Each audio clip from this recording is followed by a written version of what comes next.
পাচ্ছি। Can you see my screen? আমার screen দেখা যাচ্ছে।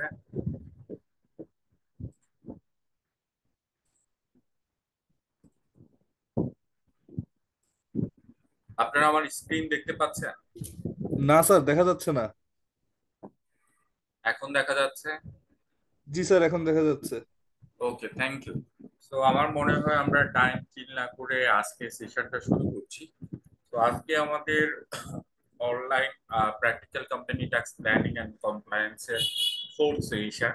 তো আমাদের যে training title practical company tax planning and compliance, তো আমাদের ট্রেনিং টাইটেল এর একদম রিলেটেড টপিকটা বেসিক্যালি আজকে আমরা আলোচনা করব, সেটা হচ্ছে কোম্পানি ট্যাক্স রিটার্ন ফাইল।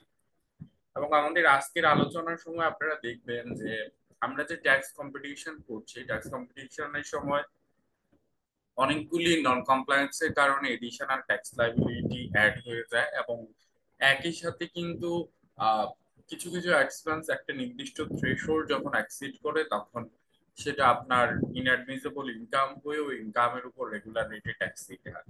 তো আমরা এই যে কোন কোন ক্ষেত্রে এক্সপেন্স গুলি ইনঅ্যাডমিসেবল হয়ে যাচ্ছে, বা স্পেসিফিকলি ট্যাক্সের কোন ধরনের নন কমপ্লায়েন্সের কারণে ট্যাক্স বার্ডেনটা বেড়ে যায়, সেটা যদি আগে থেকে অ্যাওয়্যার হতে পারি, তাহলে আমাদের ট্যাক্স অ্যাসেসমেন্টের সময় কিন্তু ট্যাক্স লাইবিলিটিটা অনেকাংশে কমে যাবে।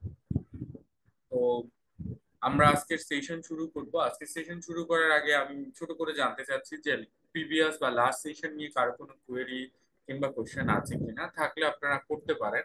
আদারওয়াইজ আমি আমাদের আজকের সেশনটা শুরু করব। লাস্ট সেশন নিয়ে কারো কোনো কোয়েরি, অবজারভেশন, কোনো কোশ্চেন থাকলে করতে পারেন আপনারা। আছে? ওকে, যদি না থাকে তাহলে আমরা আমাদের আজকে সেশনটা শুরু করছি। আজকে আমরা basically practical company tax return filing নিয়ে আলোচনা করব, যেখানে আমরা একটা কোম্পানির অডিট রিপোর্ট কিংবা ফাইন্যান্সিয়াল স্টেটমেন্ট গুলি প্রথমে অ্যানালাইসিস করব।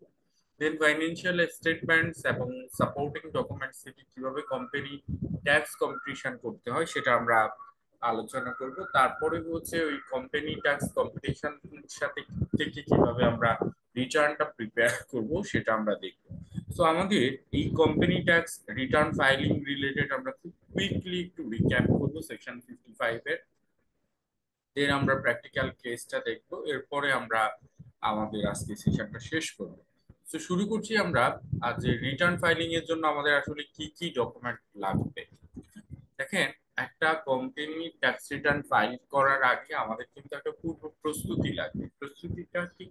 আমরা যখন বলছি কোম্পানি ট্যাক্স রিটার্ন ফাইলিং, তাহলে আমাদের আয়কর আইনে কোম্পানি রিটার্ন ফাইলিং এর কি কি কমপ্লায়েন্স আছে সেটা দেখতে হবে।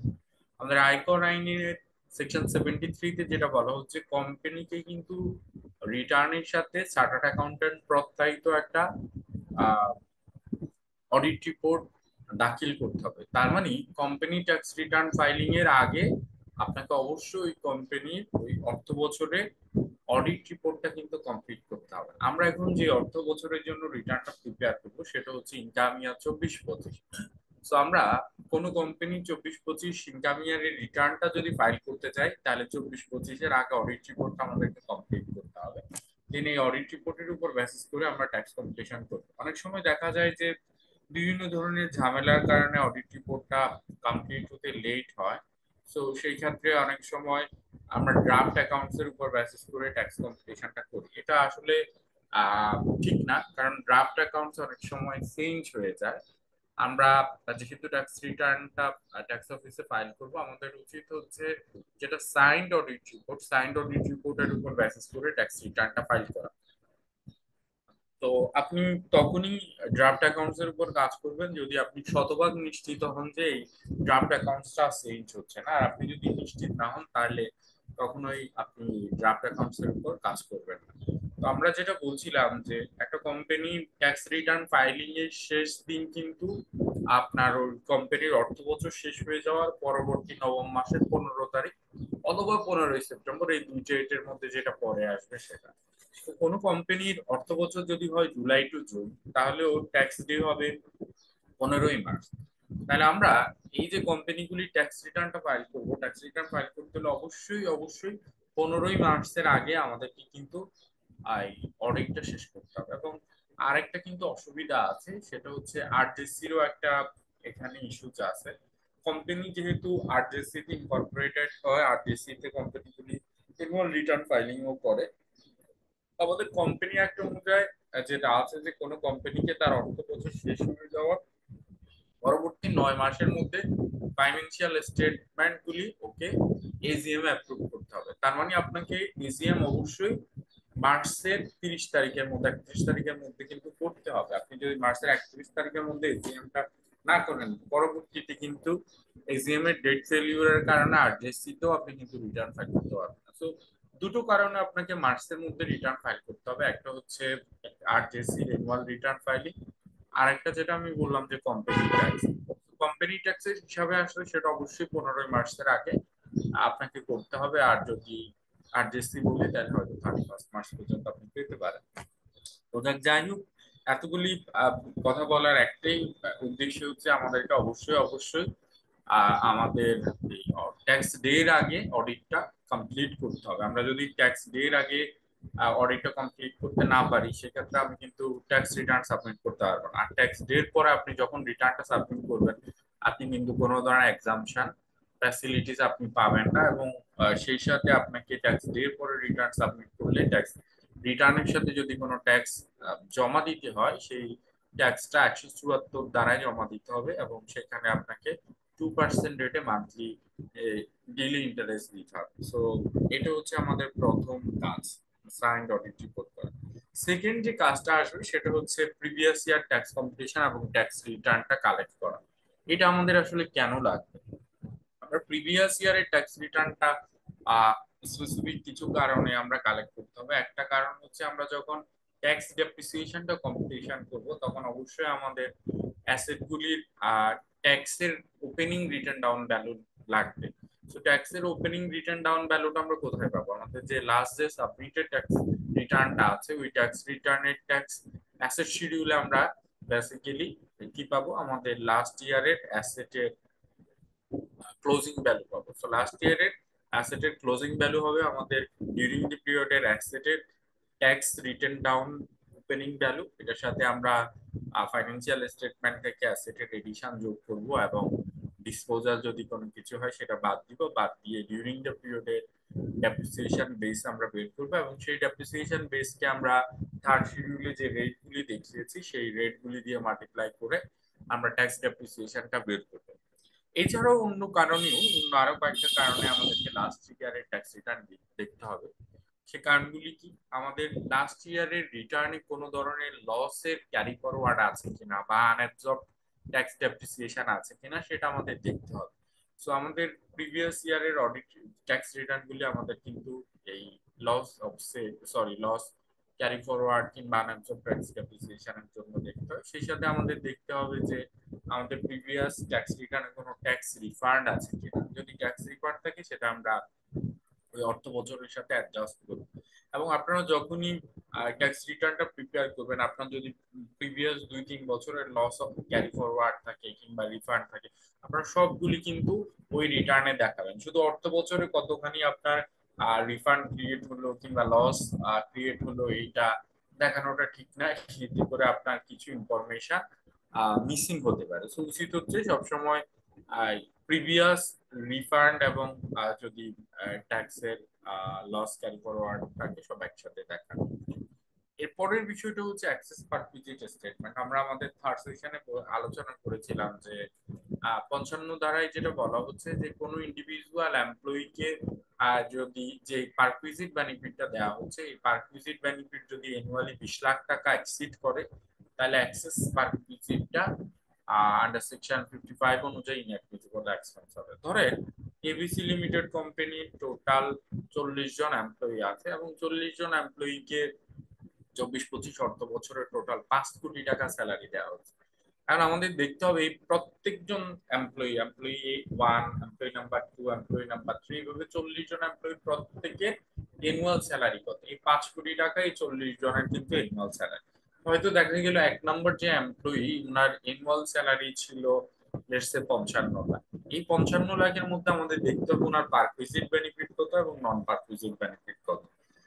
আমরা যেটা বলেছি পারকুইজিট বেনিফিট বলতে আমরা আসলে সাধারণত বুঝি যে, আগে আমি নন পারকুইজিট এলিমেন্ট বলি। নন পারকুইজিট বলতে আমরা সাধারণত বুঝি যে basic salary, festival bonus, arrear salary, leave engagement কিংবা recognise provident fund, employer contribution, এইটাকে বলা হয় আসলে নন পারকুইজিট এলিমেন্ট। আর এছাড়া অন্য যত স্যালারি বেনিফিট আছে, আইটেম আছে, সবগুলি কিন্তু পারকুইজিট, যেমন house rent, medical, entertainment, bonus, সবই কিন্তু পারকুইজিটের এলিমেন্ট। সো ধরেন এক নাম্বার এমপ্লয়িকে টোটাল অ্যানুয়াল স্যালারি দেওয়া হয়েছে 55 লাখ, যেখানে হিসাব করে দেখা যাচ্ছে যে ওনার পারকুইজিট বেনিফিট হচ্ছে 25 লাখ।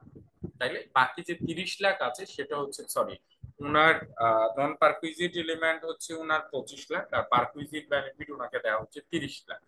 আমরা একটু আগে যেটা বলেছি প্রত্যেক এমপ্লয়ির জন্য পারকুইজিট অ্যালাউবল হচ্ছে 20 লাখ, ওনাকে দিয়েছে কত, 30 লাখ। তাহলে এই যে এক্সেস 10 লাখ টাকা দেওয়া হয়েছে সেটা কিন্তু কোম্পানির ইন্ডিয়ান অ্যাডমিসেবল হবে। এইভাবে বাকি 39 জনেরও আমাদের দেখতে হবে। সবার যে আসলে পারকুইজিট এলিমেন্ট 20 লাখ অ্যাকসেপ্ট করবে তা না, এটা আসলে সংখ্যায় অল্প কিছু এমপ্লয়ি বা টপ লেভেলে যারা আছেন তাদের আসলে এরকম অ্যাক্সেস পারকুইজিট হতে পারে।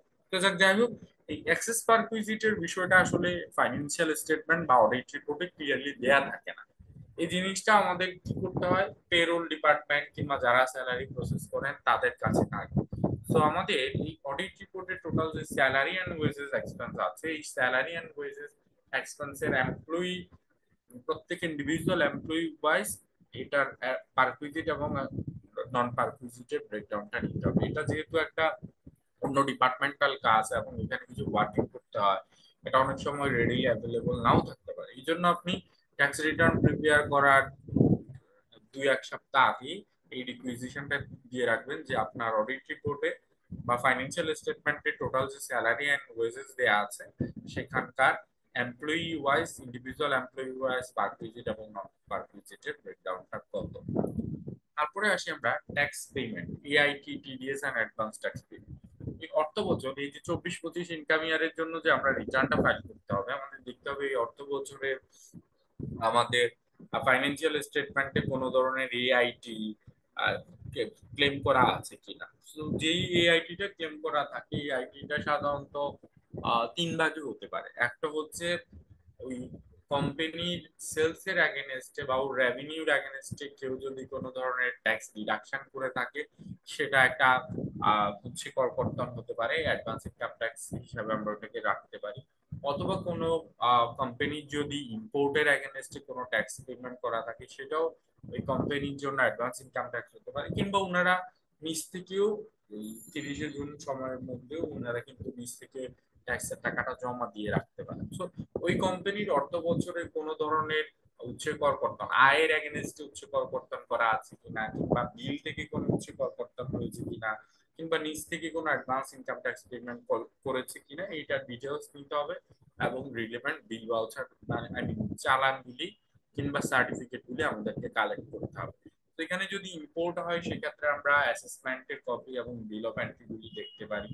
কাস্টমার যদি কোনো এআইটি মানে বিল থেকে ট্যাক্স কেটে থাকে তাহলে ট্যাক্স ডিডাকশন সার্টিফিকেট উনি দিবেন।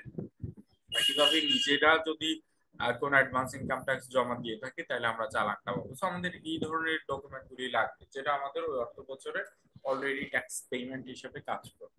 দেন coming to bank statement. Bank statement আমাদের কয়েকটা কারণেই লাগবে। একটা হচ্ছে আমরা হয়তো আমাদের রিসিপ্ট রিকনসিলিয়েশনটা করে দেখতে পারি যে আমাদের টোটাল যে রেভিনিউর সাথে আমাদের ব্যাংকিং ট্রানজাকশনের রিসিপ্ট রিকনসিলিয়েশনটা ম্যাচ করে কিনা, এটা আমরা করে দেখতে পারি। যদিও এটার ইনিশিয়ালি ডিরেক্ট কোনো ইম্প্যাক্ট নাই, বাট যদি আমাদের এই কোম্পানির রিটার্নটা অডিটে পড়ে তখন ট্যাক্স অফিস অবশ্যই অবশ্যই ব্যাংক স্টেটমেন্ট কল করবেন এবং ওনারা ব্যাংক রিসিপ্ট রিকনসিলিয়েশনটা করে দেখবেন যে এখানে কোনো আনএক্সপ্লেইন ক্রেডিটেড অ্যামাউন্ট আছে কিনা। তো এই জন্য আমরা নিজ থেকেও করে দেখতে পারি। বাট অন্য আরেকটা কারণে আমাদের ব্যাংকের স্টেটমেন্ট গুলি লাগবে, সেটা হচ্ছে আমাদের ব্যাংক স্টেটমেন্টে কোনো ধরনের ইন্টারেস্ট ইনকাম অ্যাড হয়েছে কিনা। ওই কোম্পানি যদি কোনো ধরনের এফডিআর অথবা আদার্স সিকিউরিটিজ ইনভেস্টমেন্ট থাকে তাহলে সেটার হয়তো ইন্টারেস্ট চলে আসবে। তো যদি এই ধরনের কোনো ইনভেস্টমেন্ট থাকে তাহলে আমরা কিন্তু ব্যাংক থেকে আলাদা করে ইন্টারেস্ট ইনকামের সার্টিফিকেট দিবে, এবং ইন্টারেস্ট ইনকাম থেকে যদি কোনো উৎসে করকর্তন হয়ে থাকে সেটা যেন ক্লিয়ারলি লেখা থাকে। Then coming to loan statement, entity যদি কোনো ব্যাংক এন্ড ফাইন্যান্সিয়াল ইনস্টিটিউশনের লোন থাকে, তাহলে আমরা 30শে জুন বা আমাদের অর্থ বছরের শেষ দিনে আমরা লোনের একটা সার্টিফিকেট, এই লোন সার্টিফিকেটের মধ্যে সাধারণত যেটা থাকে যে লোনের ওপেনিং ব্যালেন্স কত, during the period total loan payment কত হয়েছে, ইন্টারেস্ট ওই লোন পেমেন্টের মধ্যে ইন্টারেস্ট চার্জ কতখানি এবং প্রিন্সিপাল পেমেন্ট কতখানি, এবং লোনের ক্লোজিং ব্যালেন্স কত। আবার অনেক সময় হচ্ছে during the period interest payment কতখানি হয়েছে সেটা আলাদা করে দেয়া থাকে না, শুধু টোটাল ইনস্টলমেন্ট বা পেমেন্ট দেয়া থাকে। আমাদের আয়কর আইনের এই যে 52 এবং 53 ধারায় যেটা বলা হচ্ছে, স্পেসিফিকলি যদি আমি 52 ধারার কথা বলি, 52 ধারায় যেটা বলা হচ্ছে ইন্টারেস্ট যেটা অ্যাক্রু হয়েছে সেটা কিন্তু অ্যাডমিসেবল হবে না, রেদার দেন ইন্টারেস্ট যেটা পেমেন্ট হয়েছে সেটা অ্যাডমিসেবল হবে। সো আমাদের যেটা করতে হবে, দেখতে হবে যে ব্যাংক লোনের এগেনস্টে ওই অর্থ বছরে কতখানি ইন্টারেস্ট পেমেন্ট হয়েছে। যদি ইন্টারেস্ট আমরা ওই অর্থ বছরে কোনো ইন্টারেস্টই পেমেন্ট না করি বা ইন্টারেস্ট চার্জ হয়ে থাকে, তাহলে ওই ইন্টারেস্টটাকে আমরা অ্যাডমিসেবল এক্সপেন্স হিসেবে ক্লেম করতে পারবো না। ইন্টারেস্ট যতখানি আমার পেমেন্ট হবে ততখানি আসলে অ্যাডমিসেবল এক্সপেন্স হবে। লিজ পেমেন্ট এন্ড কম্পিটিশন, যেটা হচ্ছে আপনার আইএফআরএস 16 এর যে ইমপ্লিকেশনটা আছে, আমরা যেটা বলেছি যে আইএফআরএস 16 এর কারণে এখন কি হচ্ছে, আপনার এই যে রাইট অফ ইউজ অ্যাসেটের যে অ্যামোর্টাইজেশন চার্জেসটা আমরা দেখাই, কিংবা লিজের যে ফাইন্যান্স এক্সপেন্সটা দেখাই, সেটা কিন্তু আয়কর আইন মানে না।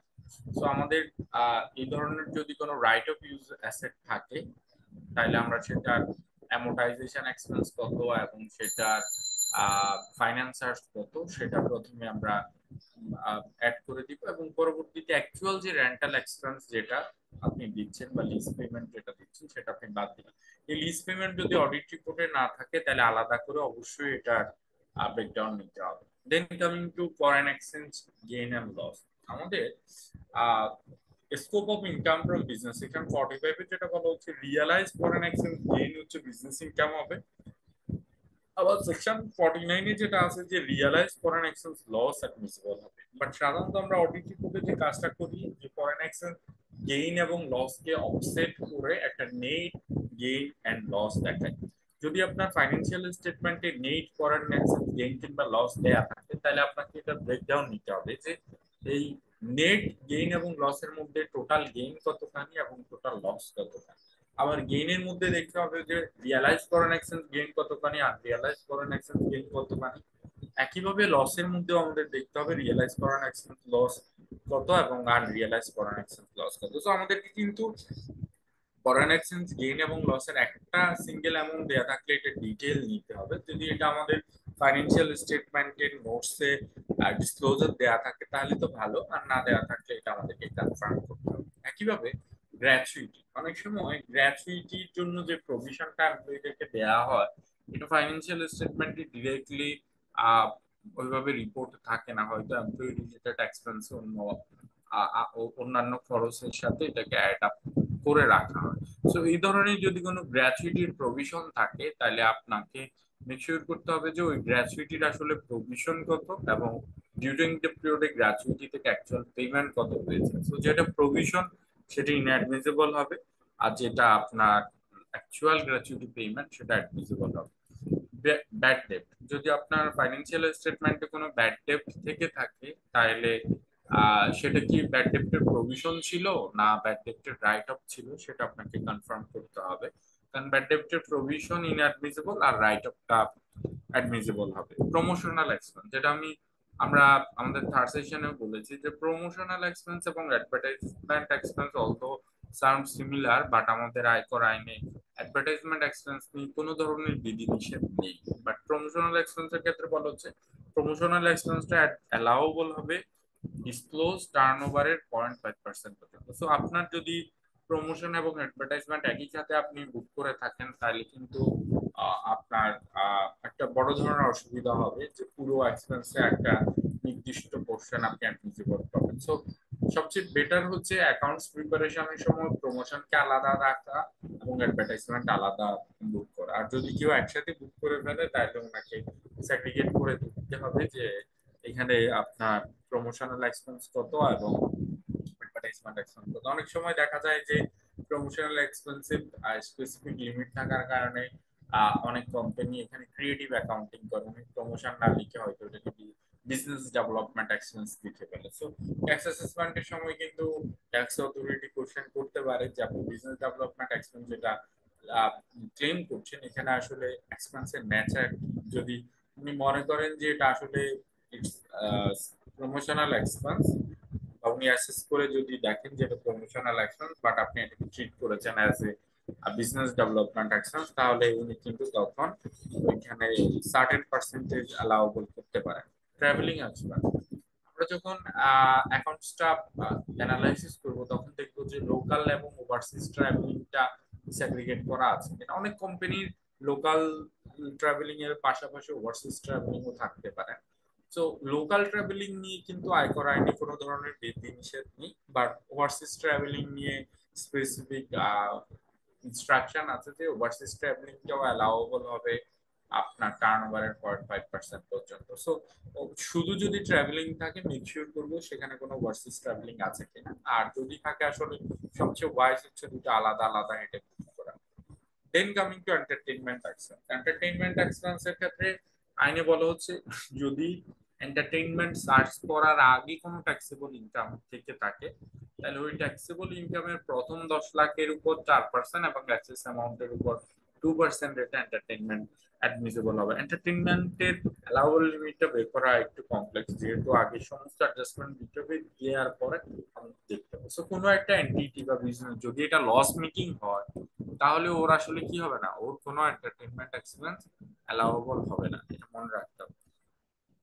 এছাড়াও আদার্স কিছু বিষয় আছে যে আপনার কোনো যদি অ্যাসেট ডিসপোজ হয়ে থাকে তাহলে আপনাকে দেখতে হবে সেখানে কোনো রেভিনিউ গেইন আছে কিনা, বা একইভাবে ইন্স্যুরেন্স কোম্পানি থেকে যদি কোনো গেইন নেন তাহলে সেটা রেভিনিউ গেইন আছে কিনা সেটা আপনাকে দেখতে হবে, এবং সেখানে কোনো ক্যাপিটাল গেইন আছে কিনা সেটাও আপনাকে দেখতে হবে। ওই কোম্পানির যদি অর্থ বছরে কোনো লোন রিসিভ থাকে তাহলে এটা মেক শিওর করবেন ব্যাংকিং চ্যানেলে আসছে কিনা, না হলে সেটা কিন্তু অ্যাসেসমেন্টের সময় পরবর্তীতে ইনকাম ফ্রম আদার সোর্স হিসেবে অ্যাড হবে। একইভাবে আপনি দেখবেন যে ওই কোম্পানির শেয়ার ক্যাপিটালের ওই অর্থ বছর কোনো এডিশন আছে কিনা, শেয়ার ক্যাপিটালের টাকাটা ব্যাংকিং চ্যানেলে আসছে কিনা, না আসলে সেটাও কিন্তু ইনকাম ফ্রম আদার সোর্স হিসেবে ট্রিট হবে। এবং সর্বোপরি কোম্পানিকে আপনি আস্ক করতে পারেন ওরা যে এক্সপেন্স গুলি বা পেমেন্ট গুলি ক্লেম করেছে সেটা আসলে ব্যাংকিং চ্যানেলে করেছে কিনা, কিংবা এখানে আউটসোর্সে ট্যাক্স ডিডাকশন আছে কিনা। যদি আউটসোর্সে ট্যাক্স ডিডাকশন না থাকে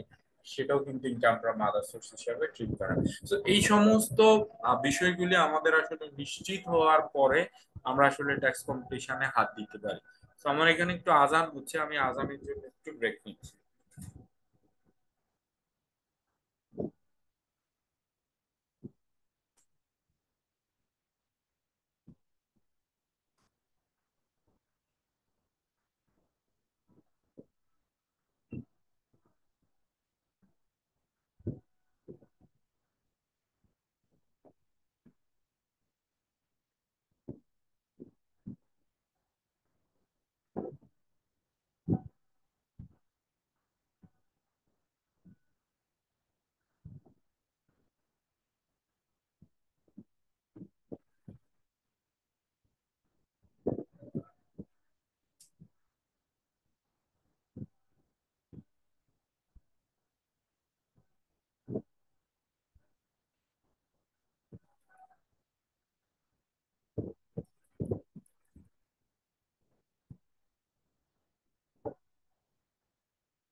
ওকে ফাইন, আমার এখানে আজান শেষ। আচ্ছা, আপনার কি আমাকে শুনতে পাচ্ছেন?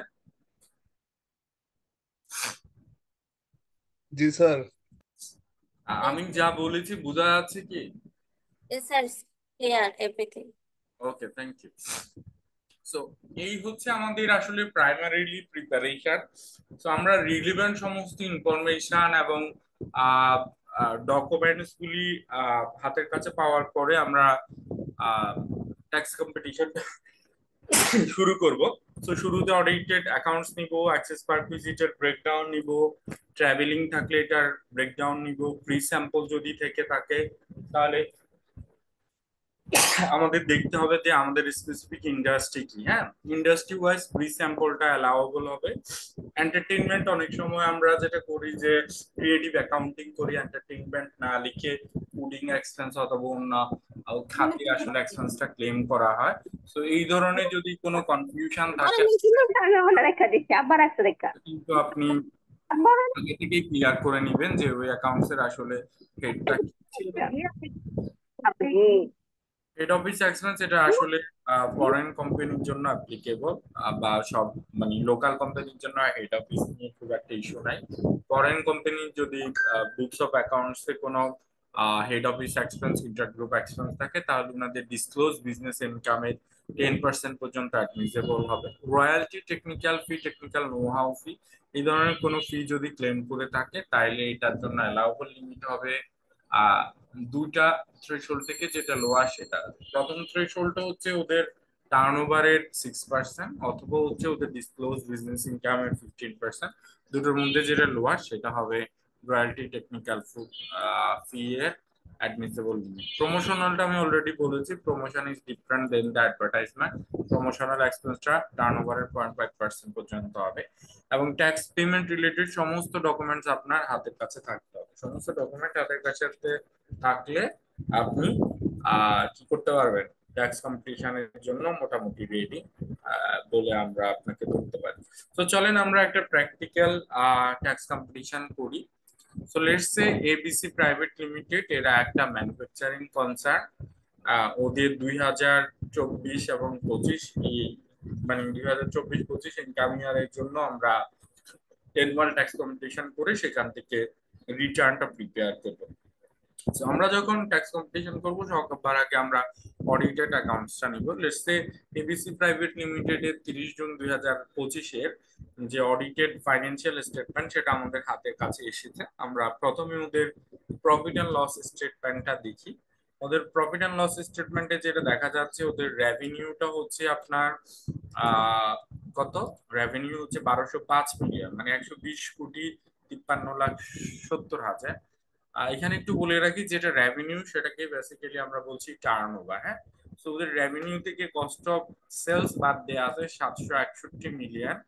তো এটা বাদ দিয়ে আমরা যেটা পাচ্ছি সেটা হচ্ছে গ্রস প্রফিট। এখানে যে কস্ট অফ সেলস যেটা 761 মিলিয়ন, এটা কিন্তু আসলে গ্রুপ অফ এক্সপেন্সেস। সেখানে দেখা যাচ্ছে এই কস্ট অফ সেলস এর 761 কোটি টাকা কিভাবে আসছে। ওদের হচ্ছে র ম্যাটেরিয়াল কনজাম্পশনের এক্সপেন্স, মানে র ম্যাটেরিয়াল কনজাম্পশনটা আসছে কিভাবে, ওপেনিং র ম্যাটেরিয়াল প্লাস র material purchase during the period. আপনার কিন্তু যখন অ্যাসেসমেন্ট হবে তখন ট্যাক্স অফিস জানতে চাইবে যে এই র ম্যাটেরিয়াল যেটা পারচেজ করেছেন এই পারচেজের সময় আসছে ট্যাক্স কেটেছেন কিনা। এখন এটা যদি পুরোটা ইম্পোর্টেড র ম্যাটেরিয়াল তাহলে হয়তো আমার উৎসে কর্তন করা লাগবে না, বাট আমাকে এই পুরো টাকাটা যে ইম্পোর্ট হয়ে আসছে র ম্যাটেরিয়ালটা সেই জন্য আমাদের বিল অফ এন্ট্রি গুলি দিতে হবে।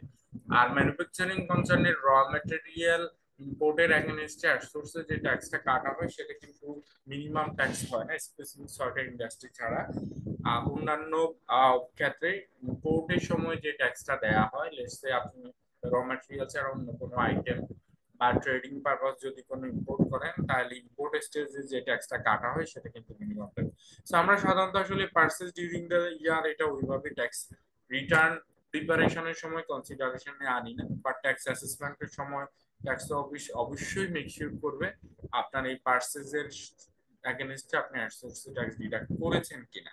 সো ওদের যেটা দেখা যাচ্ছে যে ওদের এই র ম্যাটেরিয়াল কনজিউম থেকে এখানে কি হচ্ছে, ওদের এই র ম্যাটেরিয়ালের সাথে ওদের লেবার অ্যান্ড ওভারহেড নামে এক্সপেন্সেস আছে 50 মিলিয়ন। এই লেবার এন্ড ওভারহেড এক্সপেন্সের মধ্যে ওর কি এক্সপেন্সেস আছে, স্যালারিজ এন্ড ওয়েজেস আছে 19.94 মিলিয়ন। সো আমাদের দেখতে হবে এই স্যালারি এন্ড ওয়েজেস এর মধ্যে অ্যাক্সেস পার ভিজিট কতখানি আছে। হ্যাঁ, এরপরে আছে ওর এমপ্লয়ি রিলেটেড এক্সপেন্স। এখানে জানতে হবে যে এমপ্লয়ি রিলেটেড এক্সপেন্সে কোনো ধরনের প্রভিশনাল এক্সপেন্স আছে কিনা, লেটস ওদের গ্র্যাচুইটির প্রভিশন এখানে রেখেছে কিনা। যদি গ্র্যাচুইটির প্রভিশন থাকে বা অন্য কোনো প্রভিশনাল এক্সপেন্স থাকে সেটা কিন্তু ইনঅ্যাডমিসেবল হবে, এবং অ্যাকচুয়াল যে পেমেন্ট সেটা আবার অ্যাডমিসেবল হবে। সিকিউরিটি চার্জ নিয়ে কোনো ইস্যু নাই, group general insurance no issues. মানে আয়কর আইনে আপাতত এগুলি নিয়ে কিছু কোনো ধরনের থ্রেশহোল্ড নাই। হ্যাঁ, ইনঅ্যাডমিসিবিলিটি ডিরেক্টলি বলে না। আয়কর আইন বলছে যে সেকশন 49 বলছে ব্যবসায় সম্পর্কিত যে কোনো ব্যয়ই অ্যাডমিসেবল হবে, তবে স্পেসিফিক যে যে জায়গায় আমাদেরকে রেস্ট্রিকশন দিয়েছে সেই জায়গাগুলি আমাদের আবার রিকনসিডার করতে হবে, কারণ আমরা তো প্রথমে এক্সপেন্স সবই বাদ দিয়েছি। যেখানে আমাদেরকে ডিসঅ্যালাউ করছে সেই ডিসঅ্যালাউন্স গুলি আমরা আবার কি করব, প্রথম সেপারেট কনসিডারেশনের জন্য যোগ করবো, দেন যতখানি অ্যাডমিসেবল সেটা আমরা বাদ দিব। দেন এখানে সিকিউরিটি চার্জ নিয়ে আয় করা নিয়ে ডিরেক্ট কোনো ক্লিয়ার ডিরেক্টিভ নেই বা কোনো রেস্ট্রিকশন নাই। জেনারেল ইন্স্যুরেন্স নিয়ে অসুবিধা নাই। ওভারসিজ ট্রাভেলিং নিয়ে আছে, বাট ওদের এই কস্ট সেন্টারে ওভারসিজ ট্রাভেলিং বলে কিছু নাই। এন্টারটেইনমেন্ট নিয়ে রেস্ট্রিকশন আছে, এন্টারটেইনমেন্টটা হচ্ছে 22,200। Licence fees, internet bill, local travelling, general expense, testing, repair maintenance নিয়ে কোনো ইস্যু নাই। ডোনেশনের ক্ষেত্রে আর সাবস্ক্রিপশন নিয়ে কোনো ইস্যু নাই। ডোনেশনটা অবশ্যই এটা ব্যবসা রিলেটেড হইতে হবে, কিংবা এনবিআর বা বোর্ড অ্যাপ্রুভ যে ডোনেশন গুলি আছে সে বোর্ড অ্যাপ্রুভ ডোনেশন হইতে হবে, আদারওয়াইজ এটা কিন্তু অ্যাডমিসেবল হবে না।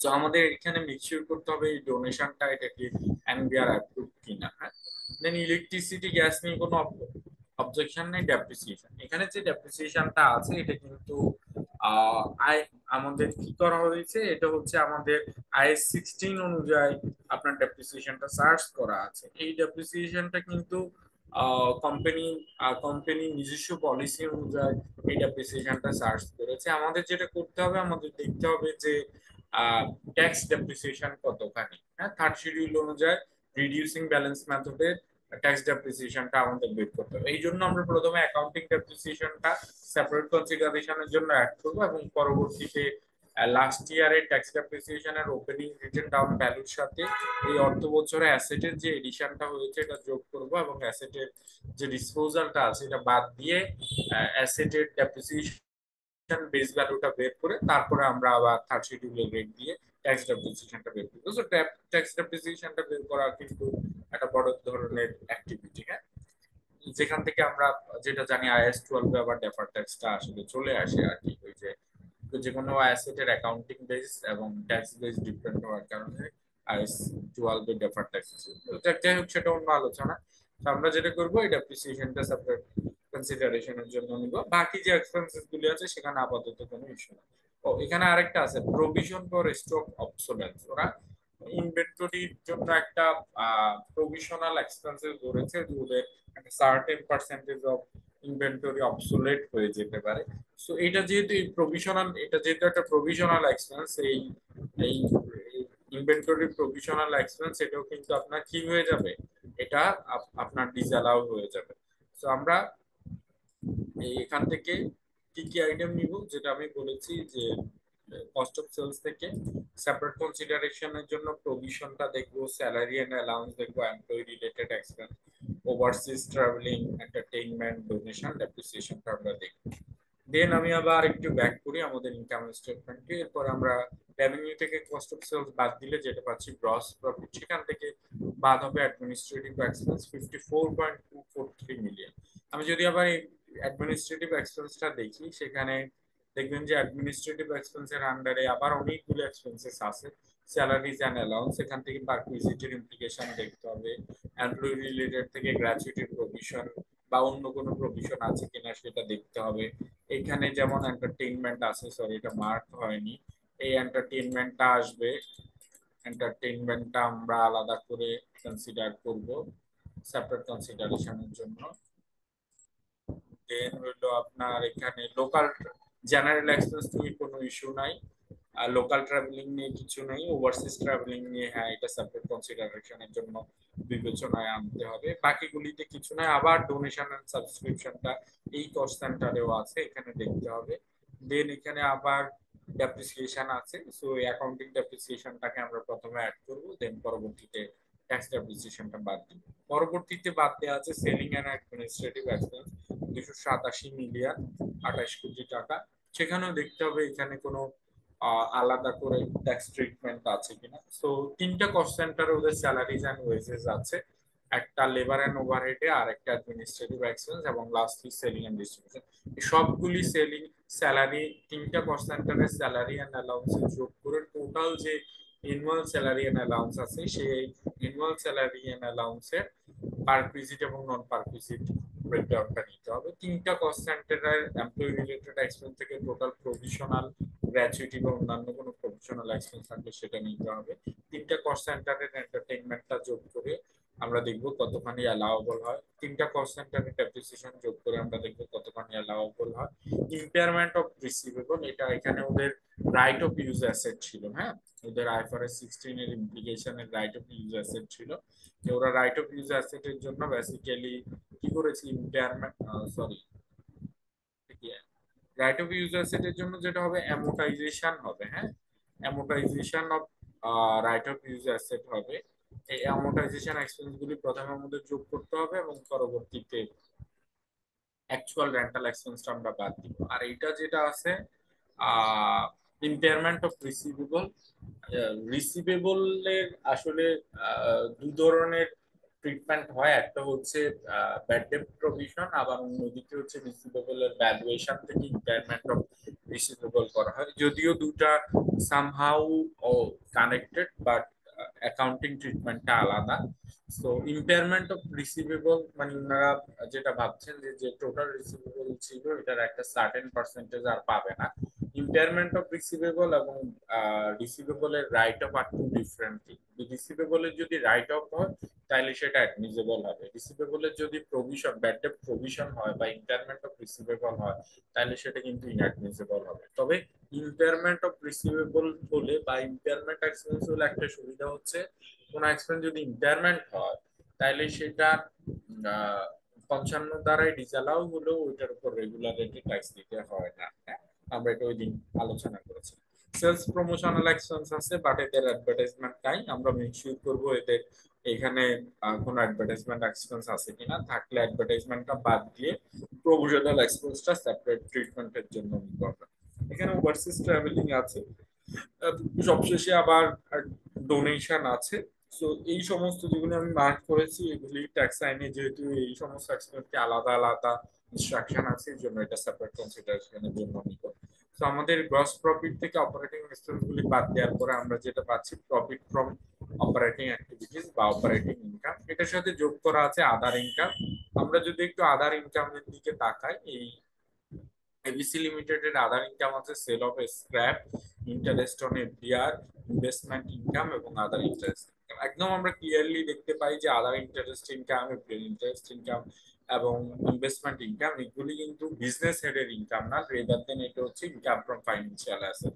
তো আমরা যখন টোটাল বিজনেস ইনকাম বের করবো তখন প্রফিট বিফোর ট্যাক্স থেকে এই আদার ইনকামটা আমরা কি করব, বাদ দিয়ে দিব। যেহেতু আমরা কি করি, ইনকামটা বের করবো হেড ওয়াইজ, প্রথমে আমরা বিজনেস হেডের ইনকাম বের করবো, এরপরে আমরা আমাদের যদি ক্যাপিটাল গেইন থাকে ক্যাপিটাল গেইন বের করবো, এরপরে ফাইন্যান্সিয়াল অ্যাসেটের ইনকাম এবং দেন আমরা ইনকাম ফ্রম আদার সোর্স নিব।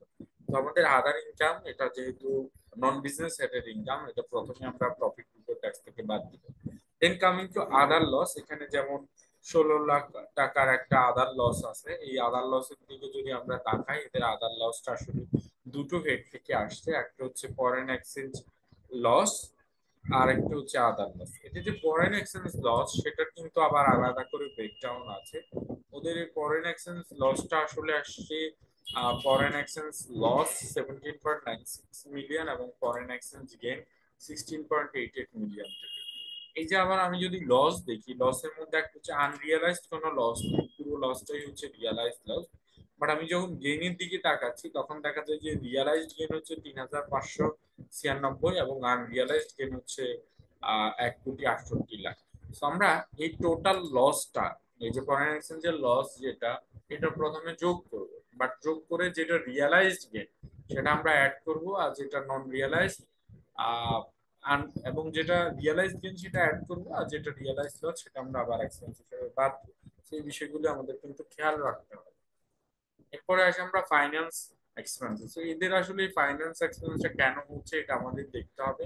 এটা কি ওদের লোনের ফাইন্যান্স এক্সপেন্স, না ওদের আইএফআরএস 16 এর ইন্টারেস্ট এক্সপেন্স, এটা আমাদের দেখতে হবে। এদের আসলে যে ফাইন্যান্স এক্সপেন্স যেটা হয়, এদের টোটাল ফাইন্যান্স এক্সপেন্সটা কিন্তু এদের আহ লোনের ফাইন্যান্স এক্সপেন্স না। এদের এই আহ, কত টাকা ফাইন্যান্স চার্জ, এদের 64 লাখ টাকা ফাইন্যান্স চার্জের মধ্যে আইএফআরএস 16 এর মানে ওই যে লিজের ফাইন্যান্স চার্জ আছে 27,26,000। লিজের যে ফাইন্যান্স চার্জ সেটা কিন্তু অ্যাডমিসেবল হবে না।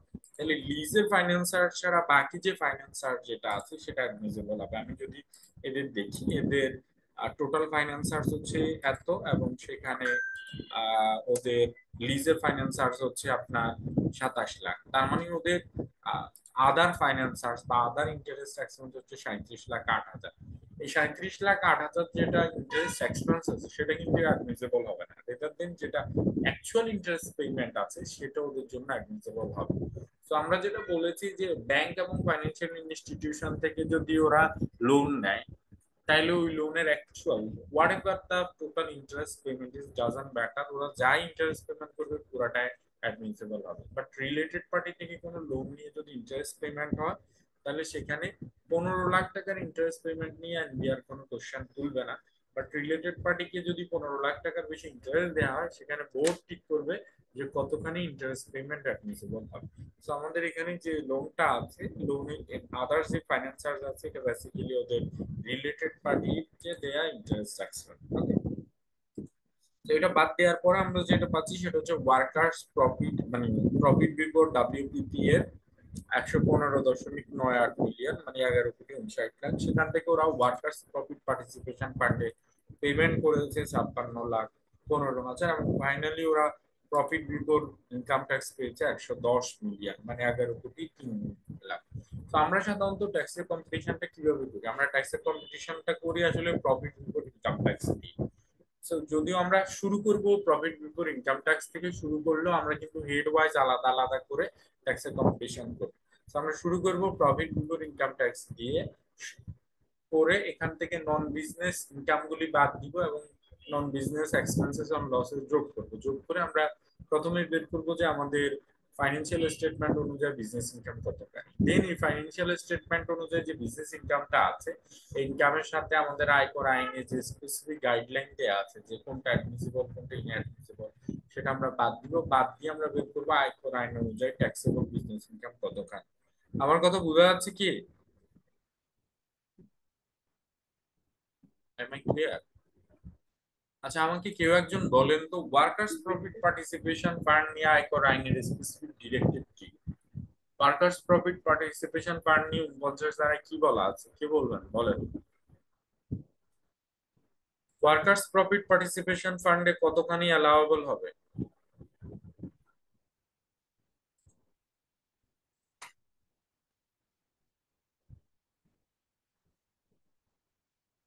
ওয়ার্কার্স প্রফিট পার্টিসিপেশন ফান্ডে কতখানি অ্যাডমিসেবল হবে, কারো মনে আছে?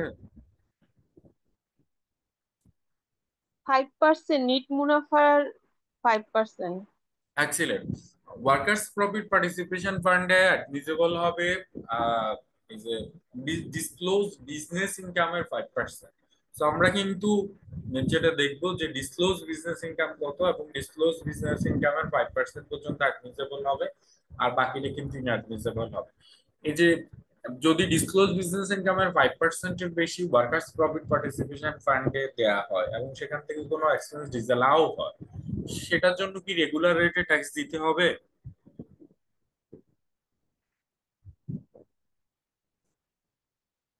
সেটার জন্য কি রেগুলার রেটে ট্যাক্স দিতে হবে? উত্তর হচ্ছে না, রেগুলার রেটে ট্যাক্স দিতে হবে না। কেন দিতে হবে না? কারণ হচ্ছে আমরা রেগুলার রেটে ট্যাক্স দিব কেবলমাত্র 55 ধারায় যে এক্সপেন্স গুলি ডিসঅ্যালাউ হচ্ছে সেটার উপর। মানে 55 ধারায় কোনো এক্সপেন্স যদি ডিসঅ্যালাউ হয় এবং ওই কোম্পানির যদি বিজনেস লসও হয় তথাপি সত্ত্বেও ডিসঅ্যালাউড এক্সপেন্সের উপর রেগুলার রেটে ট্যাক্স দিতে হয়। বাট কোনো একজন যদি 55 ধারায় ডিসঅ্যালাউ না হয় অন্য ধারায়, যেমন 49, 50, 51, 52, 53 বা 54 ধারায় কোনো এক্সপেন্স ডিসঅ্যালাউ হয় এবং ওই কোম্পানির যদি বিজনেস লস হয়, তাহলে কিন্তু সেটার উপর আর আলাদা করে ট্যাক্স দিতে হবে না। সো ওয়ার্কার্স প্রফিট পার্টিসিপেশন ফান্ডের যে ডিসঅ্যালাউন্স, সেটা হচ্ছে আসলে বা অ্যালাউন্স কতখানি হবে সেটা যেহেতু 49 ধারায় বলা আছে, তো এখানে এক্সেস পেমেন্ট করলেও সেটার উপর রেগুলার রেটে ট্যাক্স দিতে হবে না। আচ্ছা, কেউ একজন নামাজ ব্রেকের কথা বলছেন। আহ আমাদের আসরের নামাজের ওয়াক্ত তো শেষ হবে কয়টায়?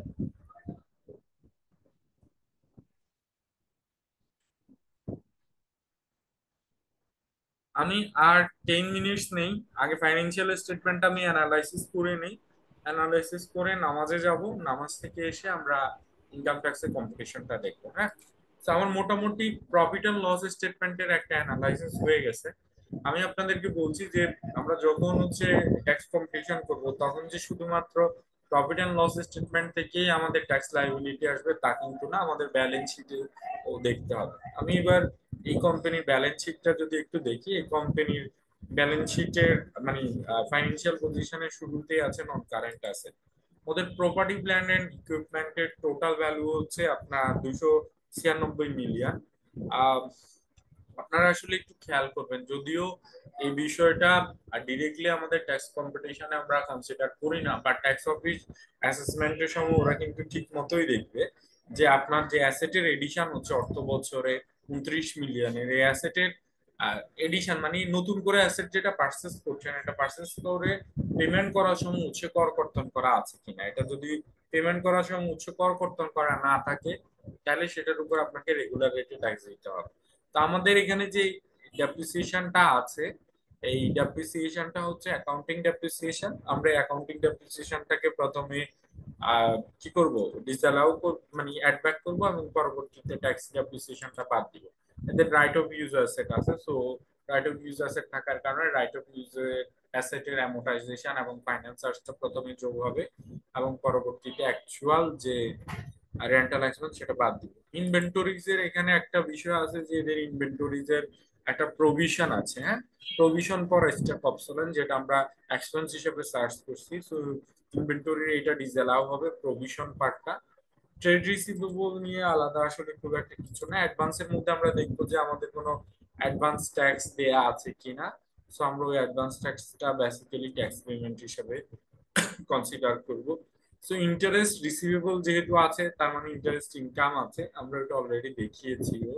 ইনভেস্টমেন্ট ইন এফডিআর আছে, এদের ক্যাশ এন্ড ক্যাশ ইকুইভ্যালেন্ট আছে। সো অ্যাসেট পোর্শনে আর খুব একটা কিছু ওইভাবে দেখার নাই। দেন কামিং টু শেয়ার ক্যাপিটাল, আমি আপনাদেরকে যেটা বলেছি, শেয়ার ক্যাপিটালে ডিউরিং দি পিরিয়ডে যদি কোনো শেয়ারের ক্যাপিটাল ইনক্লুশন হয়, সেটা ব্যাংকিং চ্যানেলে এসেছে কিনা সেটা মেক শিওর করতে হবে। আমাদের এখানে ডিউরিং দি পিরিয়ডে কোনো নিউ শেয়ার ক্যাপিটাল আসে নাই, আসলে আমাদের দেখতে হতো এটা ব্যাংকিং চ্যানেলে আসছে কিনা। সো আমাদের আপাতত এই কনসিডারেশন নেই। ডেফার্ড ট্যাক্স লায়াবিলিটি আছে এখানে। এমপ্লয়ি বেনিফিট গ্র্যাচুইটি, আমি যদি গ্র্যাচুইটির দিকে তাকাই, ওদের গ্র্যাচুইটির জন্য যেটা আছে 28 নম্বর নোটে, ওদের গ্র্যাচুইটির যে প্রভিশনটা, ওটা ওরা কি করছে, ওই যে এমপ্লয়ি রিলেটেড এক্সপেন্সে বুক করছে। ওই অর্থ বছরে গ্র্যাচুইটির প্রভিশন এমপ্লয়ি রিলেটেড এক্সপেন্সে চার্জ করেছে 48 লাখ, আর অ্যাকচুয়ালি ওরা গ্র্যাচুইটি বাবদ পেমেন্ট করেছে 3,12,000। তো আমরা যখন কম্পিটিশন করবে 48,90,000 এটাকে আমরা যোগ করব এবং অ্যাকচুয়াল যে গ্র্যাচুইটি পেমেন্ট 3,12,000 সেটাকে আমরা বাদ দিব।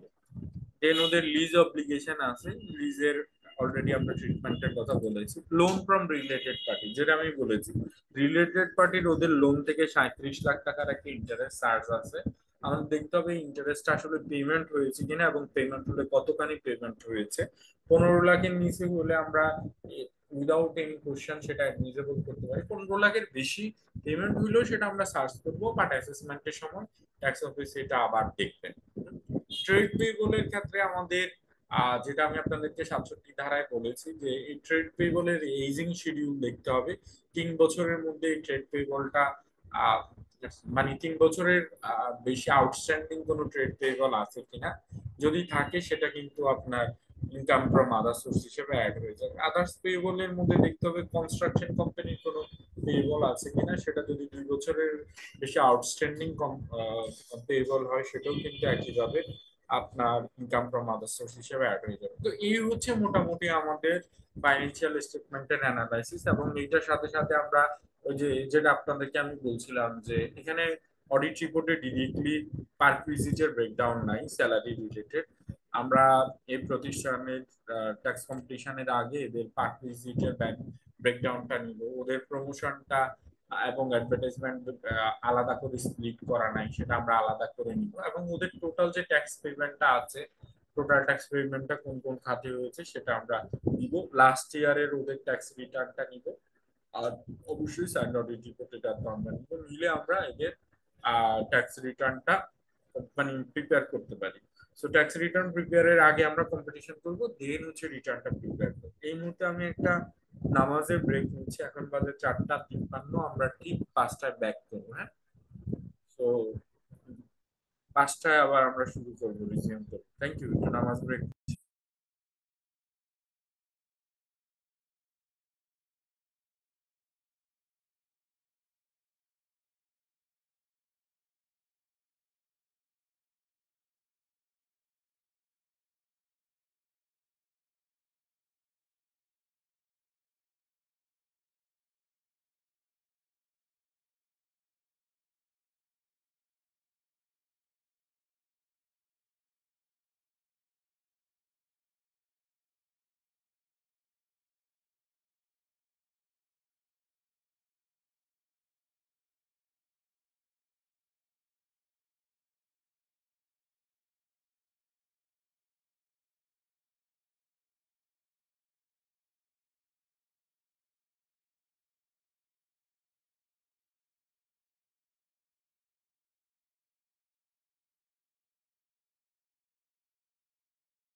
Welcome to you all in our fourth session.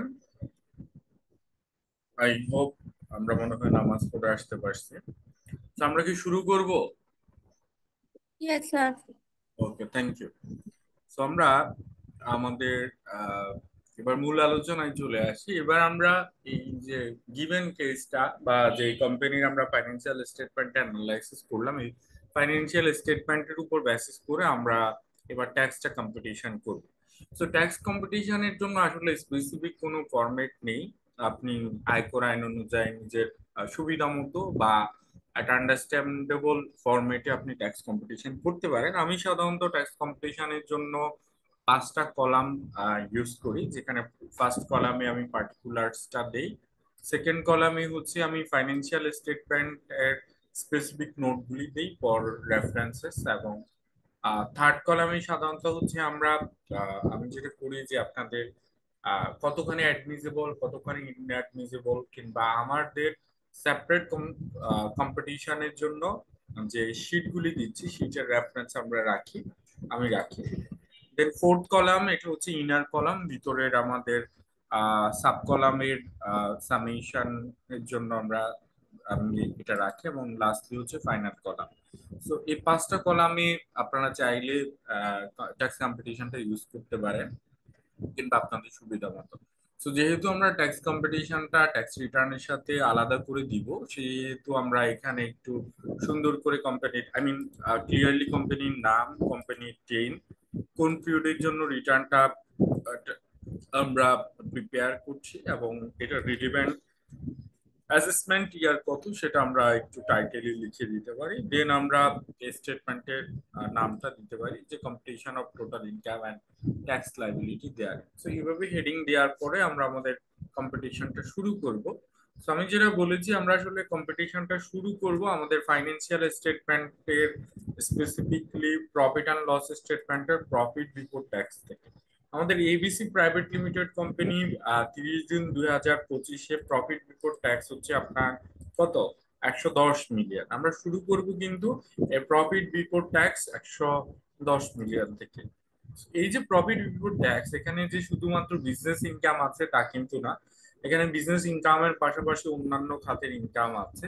But আমাদের আয়কর আইন অনুযায়ী আমরা ইনকামকে 7টা ডিফারেন্ট হেড ওয়াইজ কম্পিটিশন করতে হবে। সো আমরা প্রথমে প্রফিট বিফোর ট্যাক্স থেকে আমাদের ফাইন্যান্সিয়াল স্টেটমেন্ট অনুযায়ী বিজনেস ইনকাম কতখানি আছে সেটা বের করব।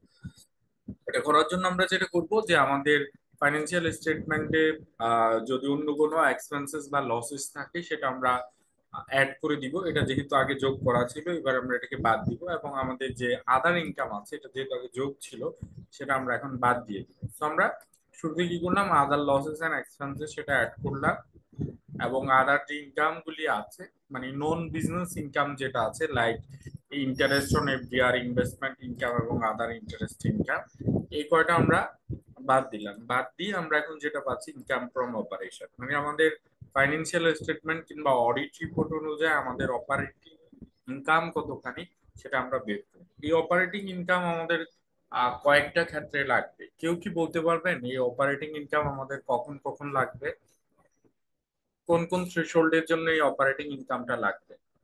এটা বেসিক্যালি আমাদের ডিসক্লোজ বিজনেস ইনকাম। এটা কোথায় কোথায় লাগবে?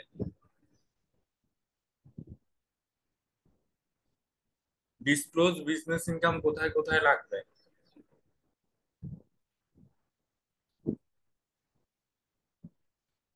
এনিওয়ান?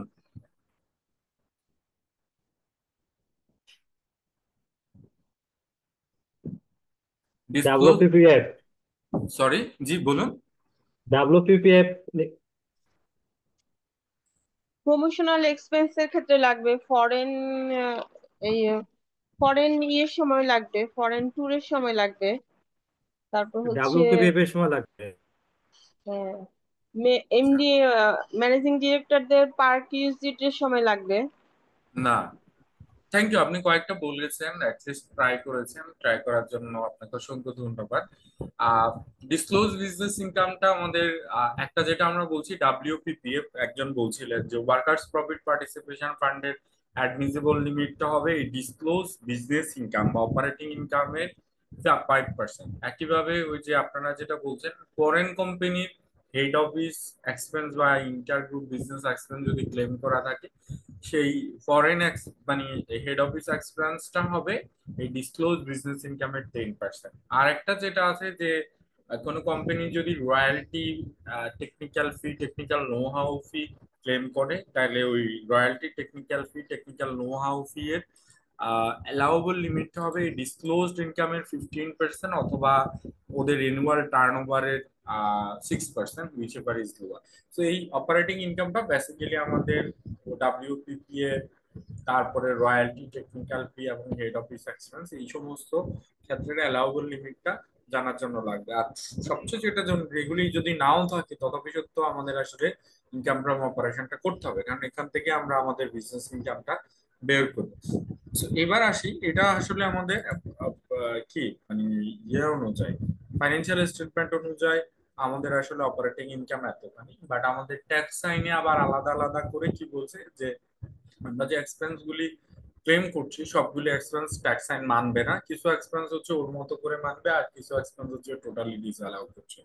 তো এই জন্য আমরা প্রথমে যেটা করবো, যে এক্সপেন্স গুলি ট্যাক্স আইনের মতো করে অ্যালাউ করছে, আমাদের অডিট রিপোর্টে আমরা যে যতখানি ক্লেম করেছি ততখানি প্রথমে অ্যাড ব্যাক করবো ফর সেপারেট কনসিডারেশন, দেন আয়কর আইন আমাদেরকে যতখানি অ্যালাউ করছে সেটা আমরা বাদ দিই। তো এই অপারেটিং ইনকামের সাথে আমরা যোগ করে দিব এক্সপেন্স ফর সেপারেট কনসিডারেশন। কি আনলাম? শুরুতে আনলাম অ্যাকাউন্টিং ডেপ্রিসিয়েশন। আমাদের তিনটা কস্ট সেন্টারে অ্যাকাউন্টিং ডেপ্রিসিয়েশন ছিল। নোট নাম্বার 20.1, এটা ছিল আমাদের লেবার অ্যান্ড ওভারহেড, দেন আমাদের administrative expense and selling expense. তিন নোটে আমাদের অ্যাকাউন্টিং ডেপ্রিসিয়েশন ছিল। আমি যদি আপনাদেরকে ইনফ্যাক্ট একটু দেখাইও, আমাদের এই যে তিনটা নোটে ছিল, প্রথমে ছিল আপনার নোট নাম্বার 20.1, এখানে আমাদের ডেপ্রিসিয়েশন ছিল এই টাকাটা, এইটা প্লাস হচ্ছে আমাদের অ্যাডমিনিস্ট্রেটিভ এক্সপেন্সের আন্ডারে ডেপ্রিসিয়েশন ছিল এইটা, প্লাস হচ্ছে আমাদের সেলিং এক্সপেন্সের আন্ডারে ডেপ্রিসিয়েশন ছিল আপনার এইটা। টোটাল আমাদের ডেপ্রিসিয়েশন এক্সপেন্স হচ্ছে আপনার 30 মিলিয়ন, হ্যাঁ মানে 3 কোটি কত 3,94,000। তো আমরা এই যে অ্যাকাউন্টিং ডেপ্রিসিয়েশন যেটা আছে সেটা আমরা শুরুতে যোগ করলাম।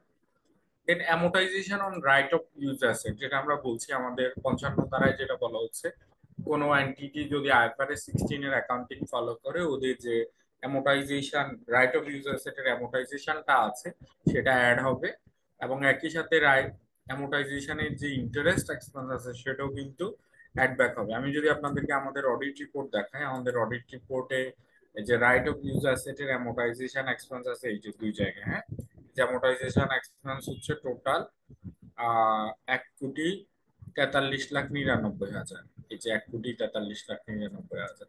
আর রাইট অফ ইউজ অ্যাসেটের ইন্টারেস্ট চার্জ ছিল, যদি আমি আপনাদেরকে সেটাও দেখাই, আমাদের রাইট অফ ইউজ অ্যাসেটের ইন্টারেস্ট চার্জ ছিল আপনার 27,26,000। এই 27,26,000 এবং রাইট অফ ইউজ অ্যাসেটের অ্যামোর্টাইজেশনটা আমরা প্রথম সেপারেট কনসিডারেশনের জন্য যোগ করলাম।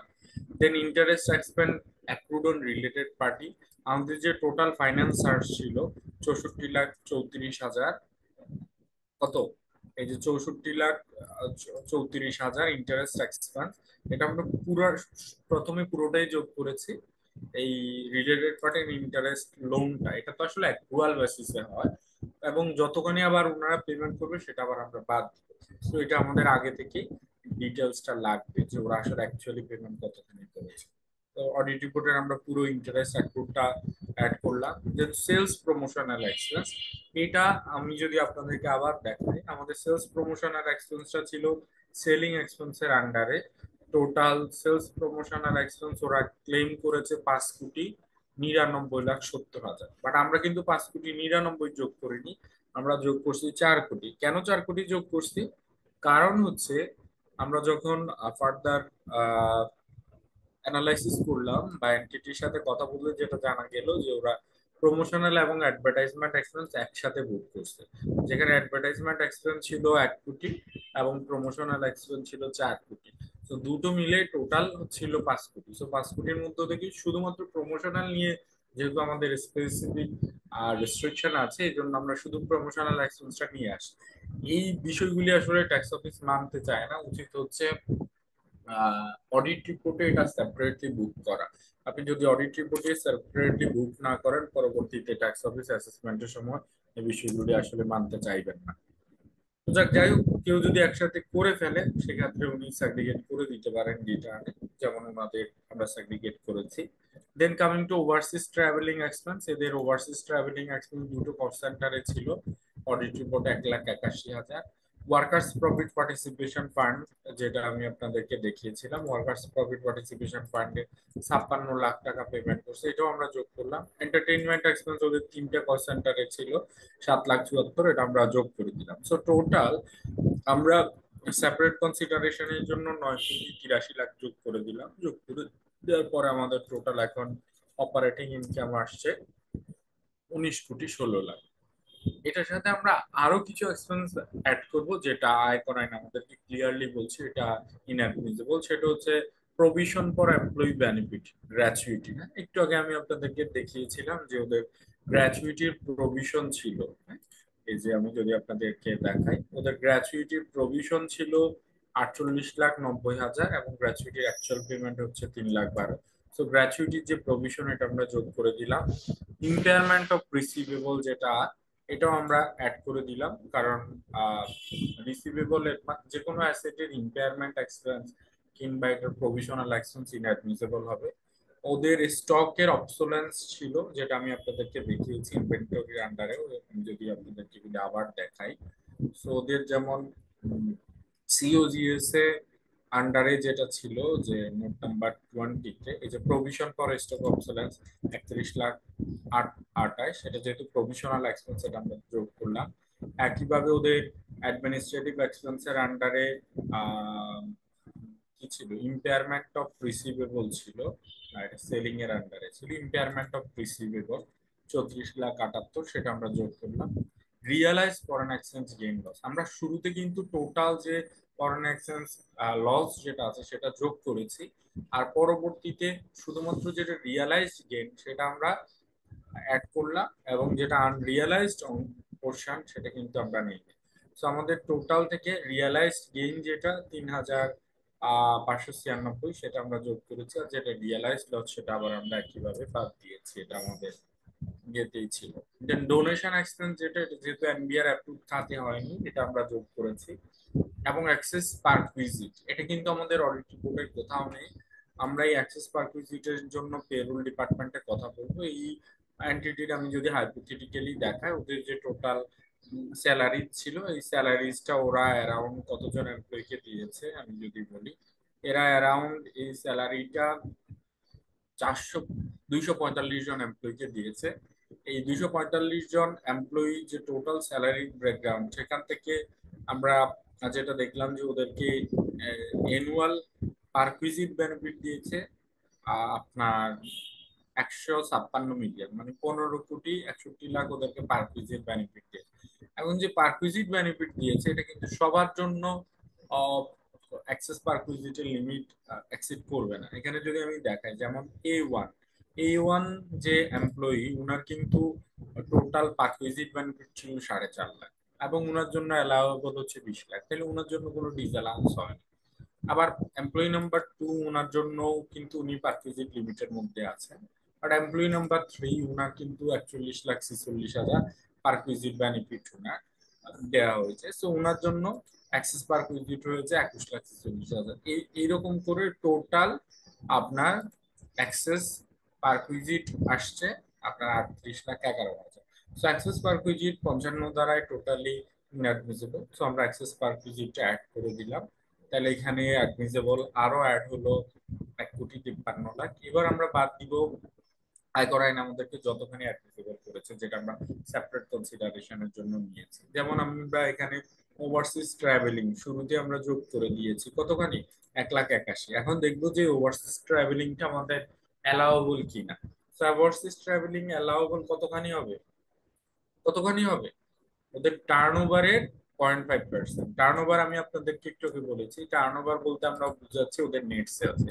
1205 মিলিয়ন। তো ওদের এই নেট সেলস এর 0.5% পর্যন্ত হবে আপনার অ্যালাউবল ওভারসিজ ট্রাভেলিং। তো এদের অ্যালাউবল ওভারসিজ ট্রাভেলিং হচ্ছে 60 লাখ টাকা, কিন্তু ওরা খরচ করছে কত? 1,81,000।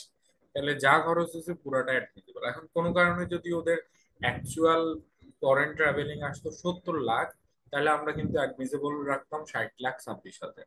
অ্যাকচুয়াল যদি হইতো 50 লাখ, তাহলে আমরা ওই 50 লাখই দিতাম। হ্যাঁ, সো আমরা যেহেতু কম করেছি, তো 1,81,000 করেছি, আমাদের টোটাল ওভারসিজ ট্রাভেলিং এক্সপেন্সটাই অ্যাডমিসেবল। পরে আসি আমরা sales promotional expense. Sales promotional expense ওরা কত ক্লেম করছে? সেলস প্রমোশনাল এক্সপেন্স 4 কোটি টাকা ক্লেম করছে। এবার সেলস প্রমোশনাল কতখানি অ্যালাউবল হবে? ওভারসিজ ট্রাভেলিং এর মতো সেলস প্রমোশনাল এক্সপেন্সও অ্যালাউবল হবে টার্নওভারের 0.5% পর্যন্ত। সো যদি ওরা 4 কোটি টাকা ক্লেম করেছে বা এক্সপেন্স করেছে, এখান থেকে আয়কর আইন অনুযায়ী অ্যালাউবল হবে মাত্র 60,26,000। তার মানে এখান থেকে বিশাল অঙ্কের একটা ডিসঅ্যালাউন্স হবে। কত টাকা? এই আপনার 3,45,20,000 টাকা ডিসঅ্যালাউ হবে। এবং যেটা ডিসঅ্যালাউ হবে এটার উপর কিন্তু কোম্পানিকে কি করতে হবে? 27.5% রেটে ট্যাক্স দিতে হবে। তার মানে কোম্পানির এই ডিসঅ্যালাউন্স 3 কোটি টাকার ডিসঅ্যালাউন্সের উপর 94,93,000 টাকার একটা কিন্তু ট্যাক্স লাইবিলিটি চলে আসবে। হবে সেটা আমরা একটু পরে আবার দেখবো না। আমরা যেটা বলছি যে ওভারসিজ ট্রাভেলিংটা অ্যালাউ হবে টার্নওভারের 0.5%। উনি যেহেতু বেশি খরচ করছে, উনি ম্যাক্সিমাম যে অ্যালাউবল লিমিট, সে অ্যালাউবল লিমিট 60,26,000 পাবে। এরপরে আসি interest paid two related party. ওরা রিলেটেড পার্টিকে আমি যদি দেখাই, ওদের রিলেটেড পার্টিকে ইন্টারেস্ট দিয়েছে ওদের 27 লাখ কত ইন্টারেস্ট সার্চ করছে 35,40,000। আর ওরা পেমেন্ট করছে 15 লাখ, এবং 15 লাখ টাকা পর্যন্ত পেমেন্টের উপর কোনো ধরনের রেস্ট্রিকশন নাই। সো ওরা যে পেমেন্ট করছে পুরো পেমেন্টটাই আমরা অ্যাডমিসেবল হিসেবে নিয়ে নিচ্ছি। Then tax depreciation as per third schedule. Tax ডেপ্রিসিয়েশনটা কিন্তু খুব critical and vital. Tax depreciation করতে হলে সবার আগে আমাদের যেটা করতে হবে, 2024-এর 30শে জুনের যে ট্যাক্স রিটার্নটা ছিল, ওই ট্যাক্স রিটার্নের ক্লোজিং রিটার্ন ডাউন ভ্যালু নিতে হবে। আমরা লাস্ট ইয়ারের ট্যাক্স রিটার্নের ক্লোজিং রিটার্ন ডাউন ভ্যালু হবে এই বছরের আমাদের ট্যাক্সের opening return down value. So এরা যেটা করলো লাস্ট ইয়ারে সাবমিটেড, এটা অডিট রিপোর্ট থেকে নিলে হবে না, এটা নিতে হবে কোত্থেকে? সাবমিটেড ট্যাক্স রিটার্ন থেকে। সো সাবমিটেড ট্যাক্স রিটার্ন থেকে অ্যাসেটের ওপেনিং রিটার্ন ডাউন ভ্যালু নিলে দেন ডিউরিং দি পিরিয়ডের অ্যাসেটের এডিশনটা যোগ করলাম। আমি যদি একটা দেখাই, লেটস সে প্ল্যান্ট এন্ড মেশিনারির এডিশন হচ্ছে 4,43,000। এডিশনটা আমরা কোথায় পাবো? ফিক্সড অ্যাসেট শিডিউলে এডিশন ডিউরিং দি পিরিয়ড। ওদের যেমন প্ল্যান্ট এন্ড মেশিনারিজ এর এডিশন হয়েছে 4,43,000। সো যেই যেই খাতে এডিশন হয়েছে আমরা ওই সবগুলো এডিশন যোগ করব। দেন ডিসপোজাল থাকলে ডিসপোজাল বাদ দিব, যেমন কালার ক্রিয়েশন মেশিনে ডিসপোজাল ছিল, আমরা আবার এটা ডিসপোজালটা বাদ দিলাম। বাদ দেওয়ার পরে আমরা পাচ্ছি হচ্ছে অ্যাসেটের ডেপ্রিসিয়েশন বেস। এই ডেপ্রিসিয়েশন বেসের উপর আমরা দুটো ডেপ্রিসিয়েশন চার্জ করতে পারি, একটা হচ্ছে নর্মাল ডেপ্রিসিয়েশন আর একটা হচ্ছে ইনিশিয়াল ডেপ্রিসিয়েশন। নর্মাল ডেপ্রিসিয়েশনটা এটা আপনার যে ট্যাক্স বেস ভ্যালু, এটার উপর হচ্ছে আমরা সার্চ করব। তো এইটার উপর হচ্ছে আমাদের থার্ড শিডিউলের গিভেন রেটে সার্চ করব। ইনিশিয়াল ডেপ্রিসিয়েশন শুধুমাত্র দুটো আইটেমের জন্য করা যাবে, একটা হচ্ছে বিল্ডিং আর একটা হচ্ছে plant and machinery. So initial ডেপ্রিসিয়েশনটা সার্চ হয় সাধারণত কিসের উপরে? ডিউরিং দি পিরিয়ডে যেটা এডিশন হচ্ছে সেটার উপরে। তো এই ডিউরিং দি পিরিয়ডে আমরা ইনিশিয়ালটা শুধুমাত্র 4,43,000-এর উপর 25% রেটে করতে পারবো। সো নর্মাল এবং ইনিশিয়াল আর অন্য কোনো আইটেমের জন্য করা যাবে না। নর্মাল এবং ইনিশিয়াল, বিল্ডিং এবং ইকুইপমেন্ট ছাড়া অন্য কোনো আইটেমের এডিশনের উপর ইনিশিয়াল ডেপ্রিসিয়েশন চার্জ হবে না। সো এই দুটো নরমাল ডেপ্রিসিয়েশন এবং ইনিশিয়াল ডেপ্রিসিয়েশন যোগ করলে আমরা পাবো টোটাল ডেপ্রিসিয়েশন। তো এদের এই ট্যাক্স ডেপ্রিসিয়েশন হচ্ছে 1,80,00,000। আর আমরা এই ট্যাক্স বেস থেকে ট্যাক্সের ডেপ্রিসিয়েশন বাদ দিলে পাচ্ছি ক্লোজিং রিটার্ন ডাউন ভ্যালু। এটা আবার নেক্সট ইয়ারে যখন ট্যাক্স কম্পিটিশন হবে তখন আবার ওপেনিং রিটার্ন বা ডাউন ভ্যালু হিসেবে চলে যাবে। তো আমাদের এখানে ট্যাক্স ডেপ্রিসিয়েশন কত আসছে? 1,80,00,000। আমি যদি ফিরে যাই আপনাদেরকে দেখাই, ওরা কিন্তু অ্যাকাউন্টিং ডেপ্রিসিয়েশন চার্জ করেছে এর থেকে বেশি। ওদের অ্যাকাউন্টিং ডেপ্রিসিয়েশন ছিল কত? 3 কোটি। 3 কোটি, হোয়ারাস ট্যাক্স ডেপ্রিসিয়েশন আমরা কত পেলাম? 1,80,00,000। Then coming to actual gratuity payment, এটা আমি একটু আগে আপনাদেরকে দেখিয়েছি যে ওদের যে গ্র্যাচুইটি, যেটা গ্র্যাচুইটির প্রভিশন কিন্তু ওদের প্রভিশন কিন্তু ওদের আহ, বেশি, আর ডিউরিং দি পিরিয়ডের পেমেন্ট কম। সো ওদের যেটা প্রভিশন ছিল সেটা আমরা এক্সপেন্স হিসেবে এক্সপেন্স অ্যাড ব্যাক করেছি, আর যেটা অ্যাকচুয়াল গ্র্যাচুইটি পেমেন্ট সেটা কিন্তু আবার আমরা বাদ দিয়েছি। ওকে, দেন রেন্টাল এক্সপেন্স, আইফরএস 16 এর যে ট্রিটমেন্টটা, আইফরএস 16 এর ট্রিটমেন্ট বলছে যে অ্যামোর্টাইজেশন এক্সপেন্স এবং ইন্টারেস্ট এক্সপেন্সটা অ্যাড হবে, আর যে অ্যাকচুয়াল যে রেন্টাল এক্সপেন্স সেটা বাদ দিবে। তো আমাদের যে অ্যাকচুয়াল রেন্টাল এক্সপেন্স, আমাদের যদিও এটা অনেক সময় অডিট রিপোর্টে থাকে না, আমাদের এখানে ছিল, আমরা অ্যাকচুয়াল রেন্টাল এক্সপেন্সটা বাদ দিয়েছি। আর যদি না থাকে তাহলে আপনি এটা অবশ্যই আলাদা করে নিয়ে নেবেন। যেমন ওদের অ্যাকচুয়াল রেন্টাল পেমেন্ট ছিল 1,65,00,000, তো আমরা এই 1,65,00,000 বাদ দিয়েছি।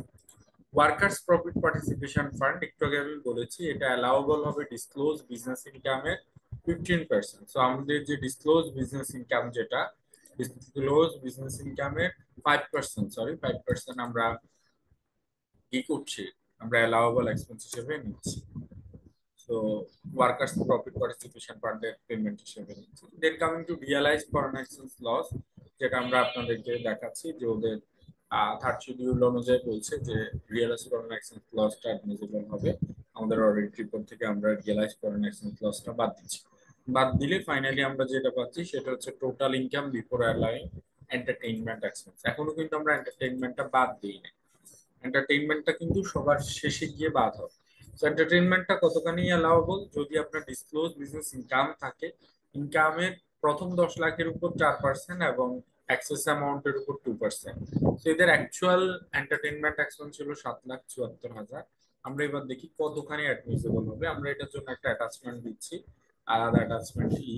সেখানে আমরা দেখাচ্ছি যে এন্টারটেইনমেন্ট সার্চ করার আগে, এটা কিন্তু অবশ্যই আমরা এই ট্যাক্স থেকে নিচ্ছি, আমরা যে ট্যাক্স কম্পোজিশন নিচ্ছি, এন্টারটেইনমেন্ট সার্চ করার আগে আমাদের ইনকাম হচ্ছে 14 কোটি। তাহলে এই 14 কোটির প্রথম 10 লাখের উপর 4% রেটে 40%, এক্সেস অ্যামাউন্টের উপর 2% রেটে আসছে 28 লাখ। অ্যালাউবল এন্টারটেইনমেন্ট আমরা 28,56,000 পর্যন্ত এন্টারটেইনমেন্ট বাবদ খরচ করলে পুরোটা অ্যাডমিসেবল হতো, বাট আমরা মাত্র খরচ করেছি 7,74,000। তো আমরা যা খরচ করেছি পুরোটাই অ্যাডমিসেবল। তো ফাইনালি এন্টারটেইনমেন্টটা বাদ দেওয়ার পরে আমরা এখন পাচ্ছি ইনকাম ফ্রম বিজনেস। এই যে ইনকাম ফ্রম বিজনেস, আমরা যেটা দেখেছিলাম অডিট রিপোর্টের শুরুতে ছিল, আমাদের অপারেশন অনুযায়ী ছিল, মানে অডিট রিপোর্ট অনুযায়ী 9,33,00,000 হচ্ছে বিজনেস ইনকাম, বাট আমাদের আয়কর আইন অনুযায়ী সেটা বেড়ে গিয়ে দাঁড়িয়েছে 14,10,00,000।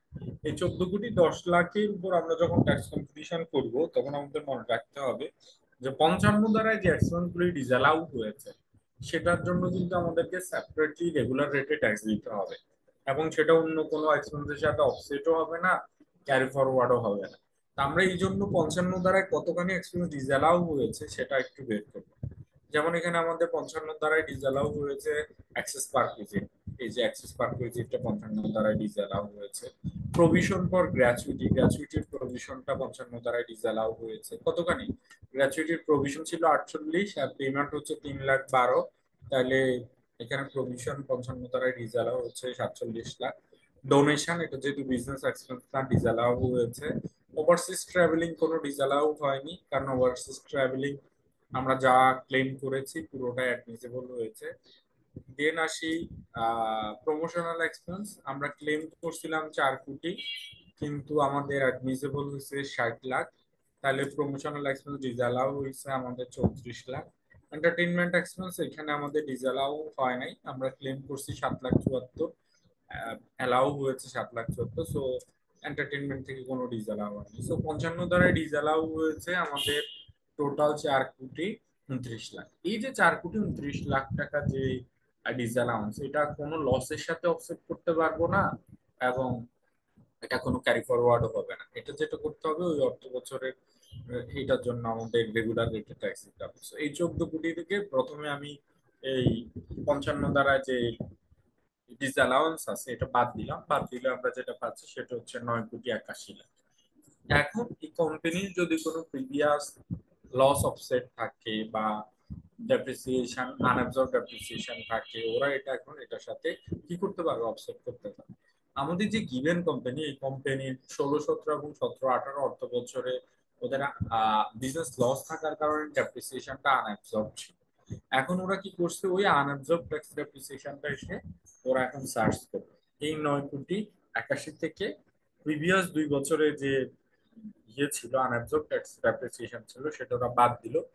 বাদ দেওয়ার পরে এখন যেটা ওরা পেলো সেটা হচ্ছে ওদের business income, total business income except inadmissible expense under section 55, ওরা পেল 3,98,69,69,000। তো এই বিজনেস ইনকামের উপর ট্যাক্স হবে। বাট আমি আপনাদেরকে প্রথম দিনে বলেছি, আমরা যখন ট্যাক্স কম্পিটিশন করব আমাদের কিন্তু 3 ফোল্ডে ট্যাক্স কম্পিটিশন করতে হবে। প্রথমে রেগুলার ইনকামের উপর ট্যাক্স হবে, দেন হচ্ছে আমার মিনিমাম ট্যাক্সের ইনকামের উপর দেখতে হবে ওটা রেগুলার কত, মিনিমাম ট্যাক্স কত, দুটোর মধ্যে যেটা হায়ার সেটা নিব, এবং সর্বশেষে আমাদের গ্রস রিসিপ্টের মিনিমাম ট্যাক্স দেখতে হবে। তো এদের যে বিজনেস ইনকাম, এদের এই বিজনেস ইনকামের উপর এখানে কোনো মিনিমাম ট্যাক্স আছে, কিছু মিনিমাম ট্যাক্স আছে। সো এটা কিভাবে বুঝবো, ওদের যে সেলসটা হচ্ছে 120 মিলিয়নের মতো সেলস, এই 120 মিলিয়ন সেলস এর মধ্যে কিছু হচ্ছে ওরা উইথ হোল্ডিং এন্টিটির কাছে সেল করেছে, যারা এই টাকাটা দেওয়ার সময় আস্তে ট্যাক্স কাটছে। তো এই যে আমাদের অডিট রিপোর্টের টোটাল যে সেল ছিল আপনার 1205 মিলিয়ন, হ্যাঁ, 120 কোটি টাকা। এই 120 কোটি টাকা ওরা কিভাবে সেল করছে, ওরা 36 কোটি টাকা সেল করছে উইথ হোল্ডিং এন্টিটির কাছে, যারা এই 36 কোটি টাকা সেলস থেকে আসছে ট্যাক্স ডিডাক্ট করছে। আর বাকিটা হচ্ছে নন উইথ হোল্ডিং এন্টিটি, যারা হচ্ছে হচ্ছে করকর্তন করে। আমি যদি এটা রেশিও ধরি, উইথ হোল্ডিং এন্টিটির কাছে সেল করেছে 30%, 30.4%, এবং নন উইথ হোল্ডিং এন্টিটির কাছে সেল করেছে 69.52%। টোটাল হচ্ছে 100%। তাহলে আমাদের যে ইনকামটা আমরা দেখাচ্ছি, এই ইনকামে 30.48% হচ্ছে মিনিমাম ট্যাক্সের ইনকাম, আর 69.52 হচ্ছে আমাদের রেগুলার ট্যাক্সের ইনকাম। সো এই রেগুলার ট্যাক্সের ইনকামের জন্য আলাদা করে কোনো কনসিডারেশনের দরকার নাই। বাট যেটা আমার মিনিমাম ট্যাক্সের ইনকাম, প্রথমে দেখতে হবে এটা রেগুলার কত এবং উৎসে করপত্তন কত, দুটোর মধ্যে যেটা হায়ার সেটা আমরা নিই। সো এতক্ষণ পর্যন্ত আমরা যেটা আলোচনা করেছি এটা হচ্ছে বিজনেস ইনকাম। এবার আমরা এটার সাথে নন বিজনেস ইনকাম যেটা আছে, মানে যে হেড ওয়াইজ যে ইনকাম গুলি আছে সেটা নিব। ওদের নন বিজনেস ইনকাম ছিল ফাইন্যান্সিয়াল অ্যাসেটের ইনকাম। যদি আপনারা মনে করে থাকেন, আমরা শুরুতে ফাইন্যান্সিয়াল অ্যাসেটের ইনকামকে একবার বাদ দিয়েছি প্রফিট বিফোর ট্যাক্স থেকে। এই ফাইন্যান্সিয়াল অ্যাসেটের ইনকামটা, এই যে মানে নন বিজনেস ইনকামটা, এটা বেসিক্যালি ফাইন্যান্সিয়াল অ্যাসেটের ইনকাম হিসেবে আসবে। প্রথমে ছিল interest of FDR, investment income, other interest income, সব মিলে ওদের ফাইন্যান্সিয়াল অ্যাসেটের ইনকাম হচ্ছে আপনার 18.65 মিলিয়ন, মানে 1,86,00,000। এখন বিষয় হচ্ছে ফাইন্যান্সিয়াল অ্যাসেটের আন্ডারে যে ইনকাম গুলি হয় এগুলিও কিন্তু 163(2) দ্বারা মিনিমাম ট্যাক্সের ইনকাম। এটারও দেখতে হবে রেগুলার ট্যাক্স কত এবং মিনিমাম ট্যাক্স কত। তো ওদের আহ, এখন আমরা যদি টোটাল ইনকামটা বলি, একটা হচ্ছে business income, taxable business income, ওই যে 55 ধারাটা বাদ দিয়ে, ডিসঅ্যালাউন্স বাদ দিয়ে ট্যাক্সেবল বিজনেস ইনকাম হচ্ছে 3,98,00,000, আর হচ্ছে ফাইন্যান্সিয়াল অ্যাসেটের ইনকাম হচ্ছে 1 কোটি। তাহলে total taxable income during the period হচ্ছে ওদের 5,85,00,000। এবার আসি আমরা এদের ট্যাক্স কম্পিটিশন। একটু এই জায়গায় আপনাদেরকে আমি অ্যাটেনশন ড্র করব, একটু মনোযোগ দিবি আমরা এখানে। এদের যে টোটাল ইনকাম 5,85,00,000, এর মধ্যে রেগুলার ইনকাম হচ্ছে 2,77,00,000, আর বাকি যে ইনকাম গুলি আছে এগুলি মিনিমাম ট্যাক্সের ইনকাম। এটাও মিনিমাম ট্যাক্সের ইনকাম সেলস, আবার এটাও মিনিমাম ট্যাক্সের ইনকাম। যেটা রেগুলার ট্যাক্সের ইনকাম, এটার জন্য জাস্ট রেগুলার রেটে আমরা ট্যাক্স বের করবো, হ্যাঁ। তো আমরা জানি কোম্পানির হচ্ছে ট্যাক্স রেট হচ্ছে কত, 27.5%। তো যেটা মিনিমাম ট্যাক্সের ইনকাম না, বা রেগুলার ট্যাক্সে আমরা কি করি, নন 163(2) ইনকাম, 163(2) দ্বারা হচ্ছে মিনিমাম ট্যাক্স, আর নন 163 হচ্ছে রেগুলার ট্যাক্স। তাহলে ওদের রেগুলার ট্যাক্সের ইনকাম কত, এই যে 2,77,00,000, এটার উপর 27.5% রেটে ট্যাক্স আসছে 76,22,000। আর এবার যদি আসি আমি মিনিমাম ট্যাক্সের ইনকাম, মিনিমাম ট্যাক্সের ইনকাম ওদের জন্য আসলে এখানে দুইটা। একটা হচ্ছে ওদের সেলস এর এগেনস্টে যে উচ্চকর্তন আছে, আর একটা হচ্ছে ওদের ওই ফাইন্যান্সিয়াল অ্যাসেটের ইনকাম। তো ওদের মিনিমাম ট্যাক্সের ইনকাম হচ্ছে আপনার 3,08,04,000। এই মিনিমাম ট্যাক্সের ইনকামের উপর প্রথমে দেখবো রেগুলার রেটে ট্যাক্স কত। এটা রেগুলার রেটে ট্যাক্স হচ্ছে 27.5% রেটে 84,71,000। আর এই যে যেটা মিনিমাম ট্যাক্স, সেটার এগেনস্ট হচ্ছে করকর্তন করা আছে দুই ভাগে। একটা হচ্ছে এই সেলস এর এগেনস্টে কাস্টমার কাটছে, আর ইন্টারেস্টের এগেনস্টে ব্যাংক এবং যারা ইন্টারেস্ট পেমেন্ট করেছে ওরা কেটেছে। কত টাকা ট্যাক্স কাটছে? 1,41,00,000 টাকা ট্যাক্স কাটছে। এই যে এটা টোটাল একটা ব্রেকডাউন, হ্যাঁ, দুই জায়গায় ছিল। একটা হচ্ছে এআইটি কাটা, আর একটা হচ্ছে কাস্টমার কাছে, আর একটা হচ্ছে ব্যাংক এবং ফাইন্যান্সিয়াল ইনস্টিটিউশন কাছে। টোটাল কত কেটেছে? 1,41,00,000। তাহলে এই 3 কোটি টাকার রেগুলার ট্যাক্স হচ্ছে 84, আর মিনিমাম ট্যাক্স হচ্ছে 1,41,00,000। তাহলে এই টাকার জন্য ট্যাক্স লাইবিলিটি কোনটা হবে? রেগুলার মিনিমামের মধ্যে যেহেতু মিনিমাম ট্যাক্সটা হায়ার, সো এই মিনিমাম ট্যাক্সের ইনকামের জন্য ট্যাক্স লাইবিলিটি হবে 1,41,00,000। বুঝা যাচ্ছে? তাহলে আমি যদি বলি টোটাল ট্যাক্স লাইবিলিটি কত, রেগুলার ট্যাক্সের ইনকামের জন্য হচ্ছে 76 লাখ, মিনিমাম ট্যাক্সের ইনকামের জন্য হচ্ছে আপনার 1,41,00,000। তাহলে ওদের টোটাল ট্যাক্স লাইবিলিটি হচ্ছে আপনার 2,17,79,000।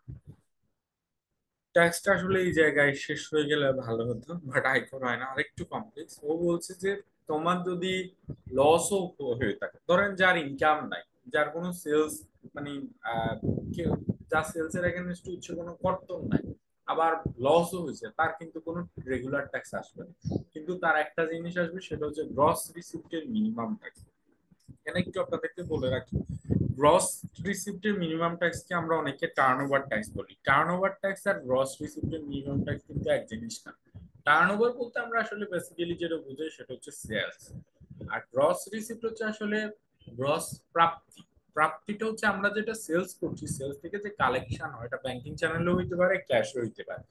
আমরা বিক্রি করে যে টাকাটা পাই সেটা হচ্ছে আমার প্রাপ্তি।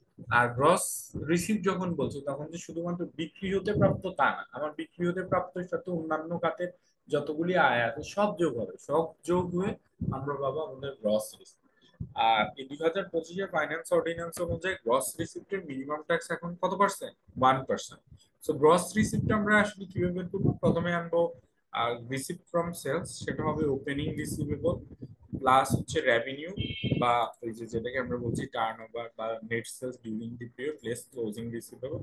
আমরা পাবো হচ্ছে কালেকশন ডিউরিং দি পিরিয়ড, মানে sales collection during the period, এর সাথে আমাদের অন্যান্য খাতের আয় যোগ করলে আমরা পাবো গ্রস রিসিপ্ট। সেই গ্রস রিসিপ্টের 1% হবে আমাদের গ্রস রিসিপ্টের মিনিমাম ট্যাক্স। তো আমরা যে অডিট রিপোর্ট আপনাদেরকে দেখাচ্ছিলাম, এখানে এই যে রেভিনিউর সাথে আমরা কি অ্যাডজাস্ট করব? আমাদের যে রিসিভেবল ছিল ওপেনিং এবং ক্লোজিং রিসিভেবল, এটা হচ্ছে আমাদের ওপেনিং রিসিভেবল, এটা যোগ করছি আমাদের রেভিনিউর সাথে, এবং আমাদের যে ক্লোজিং রিসিভেবল যেটা, সেটা আমরা বাদ দিয়েছি। বাদ দিয়ে আমরা আসলে আমাদের কালেকশন প্রসেসটা বের করেছি, এবং এটার সাথে অন্যান্য যে ইনকাম গুলি আছে সেটা যোগ করে টোটাল গ্রস রিসিপ্ট, এবং অ্যাকর্ডিংলি আমাদের গ্রস রিসিপ্টের মিনিমাম ট্যাক্স আসে। তো আমাদের ইনকামের উপর ট্যাক্স হচ্ছে 2 কোটি, আর গ্রস রিসিপ্টের উপর ট্যাক্স হচ্ছে 1 কোটি। তো যেহেতু আমাদের ইনকামের ট্যাক্সটা বেশি, এজন্য আমাদের ট্যাক্স লাইবিলিটি হবে এটা। তো যদি এদের গ্রস রিসিপ্ট, ধরেন ওদের যদি বিজনেস লস হতো এবং উচ্চকর্তন করা না থাকতো, তাহলে ওদের জন্য ট্যাক্স লাইবিলিটিটা হতো গ্রস রিসিপ্টের মিনিমাম ট্যাক্স। তো ওদের জন্য যেহেতু রেগুলার ট্যাক্সটাই বেশি, তো রেগুলার ট্যাক্সটা আসবে। ট্যাক্স লাইবিলিটি হচ্ছে 2,17,00,000 টাকা। এই যে এখানে এই পর্যায়ে এসে আমরা এবার কি করব? ওই যে একটু যদি আমরা মনে করে থাকি যে আমরা 55 দ্বারা যে ডিসঅ্যালাউন্স ছিল সেটাকে আগেই বাদ দিচ্ছি, বলছে আমার লস হোক লাভ হোক যাই হোক এটার উপর রেগুলার রেটে ট্যাক্স দিতে হবে। এই পর্যায়ে এসে আমরা সব শেষে এই 4,29,00,000-এর উপর এই কোম্পানির যে regular rate 27.5% tax liability under section 56, এটা সর্বশেষ এসে আমরা যোগ করে দিব। এটা যোগ করে দিলে আমরা পেয়ে যাব এই 4,27,% যোগ করলে আমরা পাবো total tax liability. So finally আমরা পাচ্ছি এবিসি লিমিটেডের টোটাল ট্যাক্স পেয়েবল লাইবিলিটি, হ্যাঁ, 3,35,00,000। So, এদের যে টোটাল ট্যাক্স লাইবিলিটি, এখান থেকে কিন্তু অলরেডি ওদের ট্যাক্স পেমেন্ট করা আছে। কোথায় কোথায় আছে যদি মনে করে দেখেন, কাস্টমাররা ওদের সেলস এর এগেনস্টে 1,29,00,000 টাকা পেমেন্ট করেছে, এফডিআর এর এগেনস্টে ইন্টারেস্টের এগেনস্টে পেমেন্ট করা ছিল 18,00,000। তাহলে ওর এখানে মিনিমাম ট্যাক্স ছিল, মানে অলরেডি মিনিমাম ট্যাক্স পেমেন্ট ছিল 1,41,00,000। আর ওদের যে ইম্পোর্ট আছে, ওই ইম্পোর্টের এগেনস্টে র ম্যাটেরিয়ালের ইম্পোর্টের এগেনস্টে এআইটি কাটা আছে 2,78,00,000। তার মানে ওর টোটাল ট্যাক্স পেমেন্ট আছে 4 কোটি। দ্বিতীয়ত কত 3,35,00,000, বা টোটাল অলরেডি ট্যাক্স পেমেন্ট করেছে 4,20,00,000। তাহলে ওদের কিন্তু রিটার্নের সাথে কোনো ট্যাক্স দিতে হবে না, বরং ওদের ট্যাক্সের রিফান্ড ক্রিয়েট হয়েছে, যেটা ওরা সামনের বছরগুলিতে ট্যাক্স পেয়েবলের সাথে অ্যাডজাস্ট করতে পারবে। আচ্ছা, আপনাদেরকে এখানে একটু বলি, এবার 163 ধারা তো পুরাটাই রিরাইট হয়েছে, নতুন করে আসছে। সেখানে একটা মেজর একটা চেঞ্জেস আসছে করদাতাদের জন্য। সেখানে বলছে যদি কোনো করদাতা রেগুলার ট্যাক্স থেকে মিনিমাম ট্যাক্সটা বেশি হয়ে যায়, তাহলে অ্যাক্সেস মিনিমাম ট্যাক্সটা ওই বছরের ট্যাক্স পেয়েবল হবে, কিন্তু অ্যাক্সেস যে মিনিমাম ট্যাক্স সেটা উনি পরবর্তীতে রিফান্ড নিতে পারবে। ধরেন কোনো কারণে এদের যদি কোনো রেগুলার ট্যাক্স না থাকে, ওদের একটাই আছে, সেটা হচ্ছে পুরোটাই মিনিমাম ট্যাক্স, এবং ওদের মিনিমাম ট্যাক্সের উপর রেগুলার ট্যাক্স আসছে 84,00,000, আর ওরা হচ্ছে কর্তন করা আছে 14,00,000। তো ওদের কিন্তু ট্যাক্স লাইবিলিটি হতো সেই ক্ষেত্রে 14,00,000, এবং ওদের গ্রস রিসিপ্টও যেহেতু কম, ওদের ট্যাক্স লাইবিলিটি 14,00,000 আসতো। তো যদিও এদের ট্যাক্স লাইবিলিটি 14,00,000 এবং অন্য যদি কোনো ট্যাক্স না থাকে, সেক্ষেত্রে আমরা ওদের যে এক্সেস ট্যাক্স পেমেন্ট আছে যেটা 56,85,000, সেটা কিন্তু আমরা সামনের বছর কি করতে পারতাম, ক্যারি ফরওয়ার্ড করতে পারতাম। এটা একটু আপনারা মাথায় রাখবেন। আর আমাদের এখানে গিভেন কেসে যেহেতু বেশি আছে, তো আমরা অটোমেটিক এখানে রিফান্ড ক্রিয়েট হচ্ছে। সো আমরা এই রিফান্ড গুলি কিন্তু, আমি যেটা বলছি যে আপনি প্রিভিয়াস পিরিয়ডেও যদি কোনো রিফান্ড লস থাকে, সেটা একসাথে আপনি দেখিয়ে দিবেন, এতে করে পরবর্তী বছর ট্যাক্স কম্পিটিশনটা ইজিয়ার হবে। আমাদের এই কোম্পানির এই 25-26 অ্যাসেসমেন্ট ইয়ারে 84,23,000 যেমন রিফান্ড আছে, তাছাড়াও পূর্ববর্তী বছরগুলি রিফান্ড আছে। এই পর্যন্ত মানে 6,34,00,000 টাকার অলরেডি ওদের রিফান্ড আছে, যেটা আমরা রিটার্নের সাথে দেখাতে পারি। So this is all about tax competition. আপনারা এইভাবে আসলে ট্যাক্স কম্পিটিশনটা করতে পারেন। ট্যাক্স কম্পিটিশনটা করার পরে আপনারা আসলে রিটার্ন প্রিপারেশনটা করবেন। রিটার্ন প্রিপারেশন আসলে খুব একটা জটিল কাজ না, যে বা যারা হচ্ছে কম্পিটিশন করতে পারবেন এবং লিটারেট হইলে আসলে আমরা ট্যাক্স রিটার্ন ফাইল প্রিপেয়ার করতে পারি। আমি আপনাদেরকে একটু দেখাই। তো এইবার আমাদের এনবিআর এর যে সার্কুলার, সেখানে বলা হচ্ছে ব্যক্তি শ্রেণীর করদাতা 5টা টাইপ ছাড়া সমস্ত ব্যক্তি শ্রেণীর করদাতা অনলাইন রিটার্ন ফাইলিং করবে। আর ব্যক্তি শ্রেণীর করদাতা ছাড়া অন্যান্য যে করদাতা আছে, সবাইকে কিন্তু কি করতে হবে, সবাইকে আগের মতোই পেপার রিটার্ন সাবমিট করতে হবে। তো আমাদের যে করদাতা, উনি যেহেতু কোম্পানি, ওনাকে আগের মতোই পেপার রিটার্ন সাবমিট করতে হবে, এবং পেপার রিটার্নের ক্ষেত্রে আমরা আপডেটেড যে ফর্মটা আছে সেটা ইউজ করতে পারি। সো এটা যেহেতু কোম্পানি, আমরা কোম্পানির জন্য 2023-এর আইন হয়ে যাওয়ার পরে যে আইটি 11 গ আসছে, তো আইটি 11 গটা আমরা কোম্পানির জন্য ফিল আপ করবো। প্রথম যে পেজ সেটা আসলে ইনফরমেশন পেজ। শুরুতে কোম্পানির নাম লিখবেন, কোম্পানির টিম, কোম্পানির বিন থাকলে বিন তো অবশ্যই থাকবে, বিনটা দিবেন। কোম্পানির অডিট রিপোর্টে যে ডিবিসি নাম্বারটা থাকবে, ওই ডিবিসি নাম্বারটা এখানে 4 নম্বরে দিবেন। 5 নম্বরে আপনারা অবশ্যই কোম্পানির সার্কেল এবং জোন চেক করে সার্কেল এবং জোনটা ঠিক মতো লিখবেন। অনেক কোম্পানির কিন্তু সার্কেল এবং জোন চেঞ্জ হয়েছে। আপনারা সোনালী ব্যাংকের ই রিটার্নের ওই ট্যাক্স পেমেন্টের ওইখানে টিম দিয়ে সার্চ দিলে দেখবেন যে ওর আসলে এখন সার্কেল কোথায় আছে, পেমেন্ট কিংবা হচ্ছে ওর কি বলে আর জোন কত আছে, কিংবা এই চালানে গিয়েও টিম দিয়ে সার্চ করলে আপনি চালানের মধ্যে দেখবেন যে ওর এই মুহূর্তে সার্কেল এবং এই কোম্পানি সার্কেল এবং জোন কত আছে। অনেক সময় দেখা যায় যে আপনি হয়তো প্রিভিয়াস সার্কেলেই জমা দিচ্ছেন, কিন্তু অ্যাকচুয়ালি সার্কেলটা চেঞ্জ হয়ে গেছে। সেক্ষেত্রে আপনারা অনলাইন থেকে চেক করে নিতে পারেন আপনার সার্কেল ঠিকঠাক মতো আছে কিনা। অবশ্যই নিজের যে সার্কেল, ওই কোম্পানির যে কনসার্ন সার্কেল, সার্কেলের রিটার্নটা ফাইল করবেন।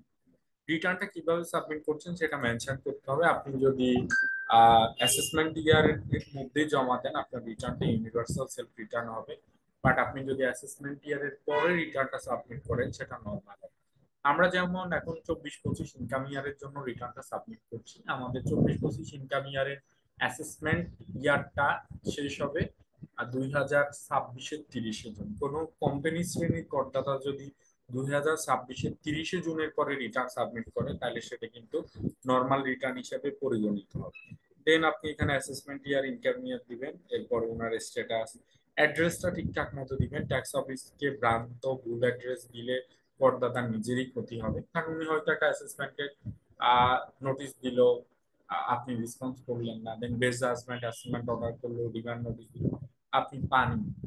পরবর্তীতে যখন ব্যাংকটা ফ্রিজ হয়ে যায়, দেন করদাতার গিয়ে হুঁশ হয় যে ও এটা মনে হয় ট্যাক্স অফিস থেকে আসছে, এবং উনি দেন ট্যাক্স অফিসে যোগাযোগ করে, ততক্ষণে কিন্তু সবকিছু শেষ হয়ে গেছে, মানে অর্ডার অলরেডি সাইন হয়ে গেছে, আপনার আর কিছু করার নেই। তো অবশ্যই অবশ্যই আপনার যে কারেন্ট রেজিস্টার্ড অ্যাড্রেস আছে সেটা দিবেন, এবং ট্যাক্স অফিসে নিয়মিত যোগাযোগ করতে হবে। এমনিতেই কোম্পানি শ্রেণীর করদাতাদের কোয়ার্টারলি উইথহোল্ডিং ট্যাক্স রিটার্ন জমা দিতে হয়, ওনারা সার্কেলে যান, সেজন্য নোটিশ থাকলে অ্যাকর্ডিংলি ওনারা সেটা দেখবেন এবং কমিউনিকেট করবেন। এখানে বিজনেসের টাইপ কি সেটা আপনি দিবেন, ফোন নাম্বার, মোবাইল নাম্বার প্রয়োজন বোধে আপনি ঠিকঠাক মতো দিবেন। নেচার অফ বিজনেস, এটা লোকাল না এক্সপোর্ট ওরিয়েন্টেড সেটা দিবেন। এক্সপোর্ট ওরিয়েন্টেড হলে একটা যেটা সুবিধা আছে যে 100% এক্সপোর্ট ওরিয়েন্টেড কোম্পানি ট্যাক্সের রেট হচ্ছে 12%। যে এক্সপোর্ট ওরিয়েন্টেড হলে এখানে ঠিক করতে হবে। ইনকর্পোরেশন নাম্বারটা দিবেন, ইনকর্পোরেশন ডেট দিবেন। রিটার্নের সাথে আপনার কোনো ট্রান্সফার প্রাইসিং রিটার্ন সাবমিট করতে হবে কিনা, হলে ইয়েস দিবেন, না হলে নো দিবেন। আর ট্রান্সফার প্রাইসিং রিটার্নটা হয় যদি কোনো কোম্পানি ফরেন রিলেটেড কোম্পানির সাথে 3 কোটি টাকার বেশি ট্রানজেকশন হয়, তখন রিটার্নের পাশাপাশি আয়কর আইনে 238 ধারা একটা ট্রান্সফার প্রাইসিং রিটার্নও সাবমিট করতে হয়।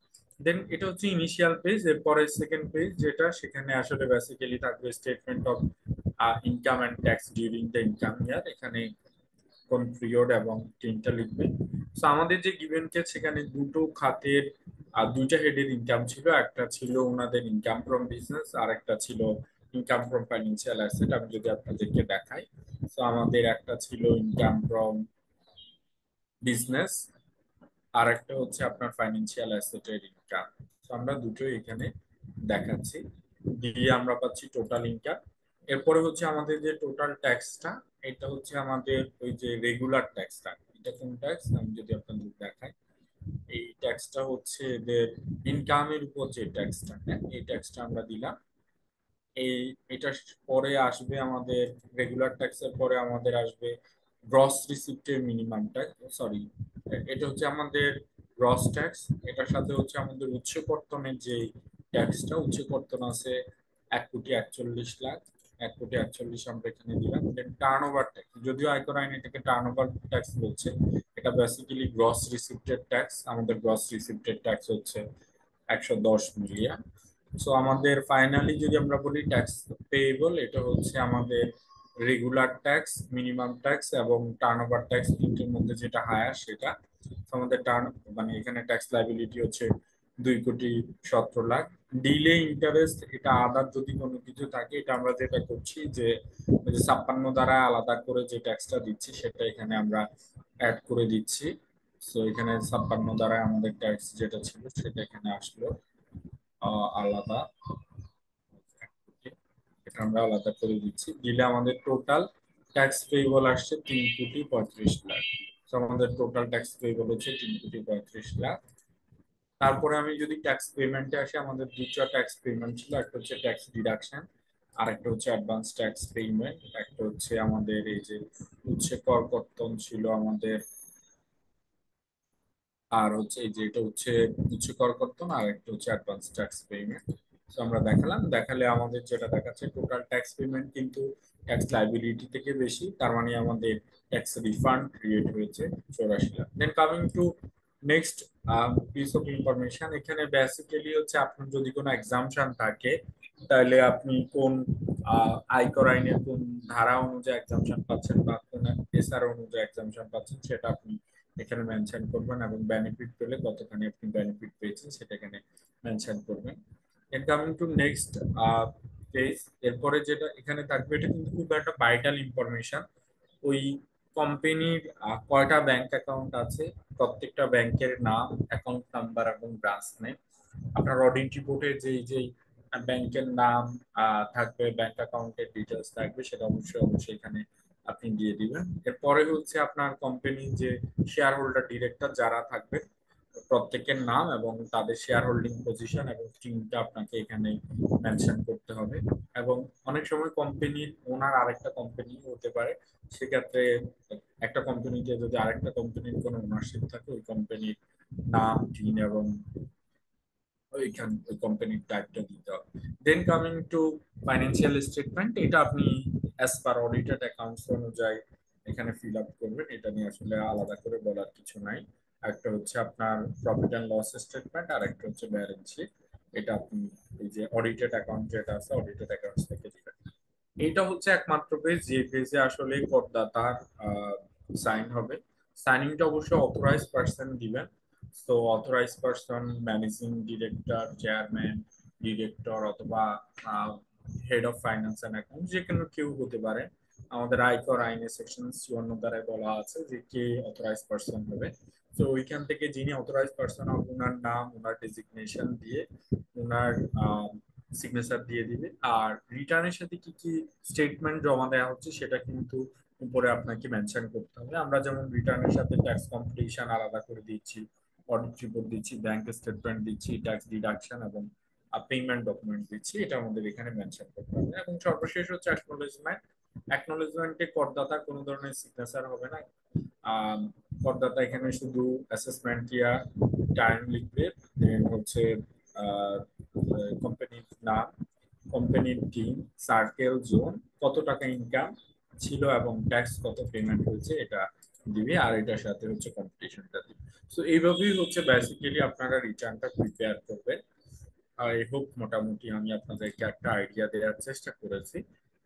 আর এরপরে আমি যদি আমাদের বাকি আলোচনায় আসি, তো আমরা যেটা বলেছি কোম্পানিকে অবশ্যই রিটার্নটা সাবমিট করতে হবে ট্যাক্স ডে এর মধ্যে। মানে যদি জুন এন্ডিং হয় তাহলে 31শে মার্চ, সরি 15ই মার্চের মধ্যে। আর যদি ডিসেম্বর এন্ডিং হয় তাহলে এই যে 15ই সেপ্টেম্বরের মধ্যে রিটার্নটা সাবমিট করতে হবে।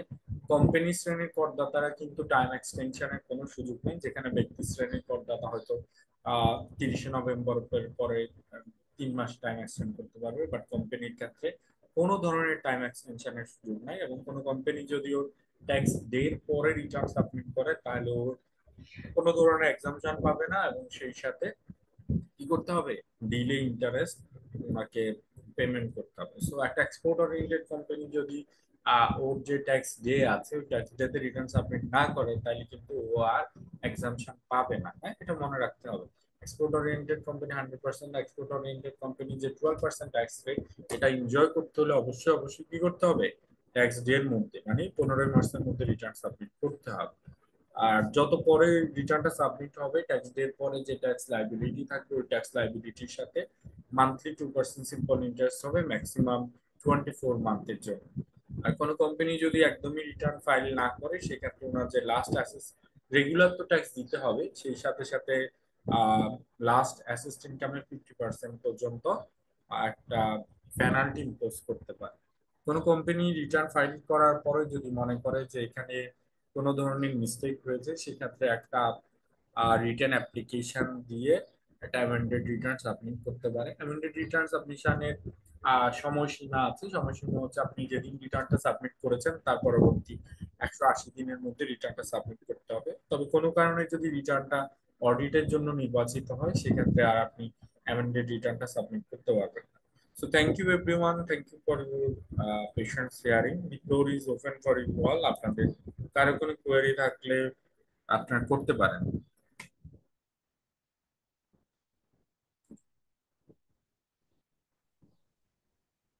আসসালামু আলাইকুম।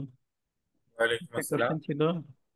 আচ্ছা, আমরা তো ওই যে সোর্স ট্যাক্স যদি না দিয়ে থাকি তাহলে সেক্ষেত্রে তো আহ, আমাদের ওই এক্সপেন্সটা এলাও হবে না। তো জি, এটা কি এই কম্পিটিশনে কোথাও দেখাতে হবে? করদাতা যদি অনেস্ট হয় উচিত হবে করদাতা সেটা মানে দেখিয়ে দেয়া। সাধারণত করদাতারা নন ডিডাকশনের কারণে ডিসঅ্যালাউন্স অ্যাড করে না, উচিত হচ্ছে সেটা সাথে সাথেই করে দেয়া, তাইলে আর ট্যাক্স অফিসের জন্য ঝামেলা হয় না। তো আপনি যদি মনে করেন স্বপ্রণোদিত হয়ে আপনি এটা করবেন তাহলে আপনি করতে পারেন। আর একটা অপশন আপনি করতে পারেন, কারণ কোনো এক্সপেন্সের এগেনস্ট আর সোর্সে ট্যাক্স ডিডাক্ট না করলে আপনার যেটা হবে যে ওই এক্সপেন্সটা ডিসঅ্যালাউ হবে, ওইটার উপর 27.5% রেটের ট্যাক্স হবে।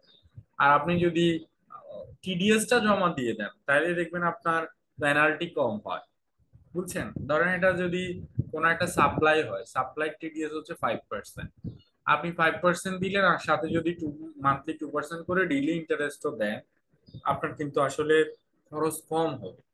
তো যেখানে ট্যাক্সের ডিডাকশন হয়নি, ট্যাক্স কম্পিটিশনের সময় আপনি আইডেন্টিফাই করতে পারছেন, সেখানে আপনি ওইটাকে এক্সপেন্স হিসেবে ডিসঅ্যালাউ না করে আপনি বরং হচ্ছে টিডিএসটা জমা দিয়ে দেন।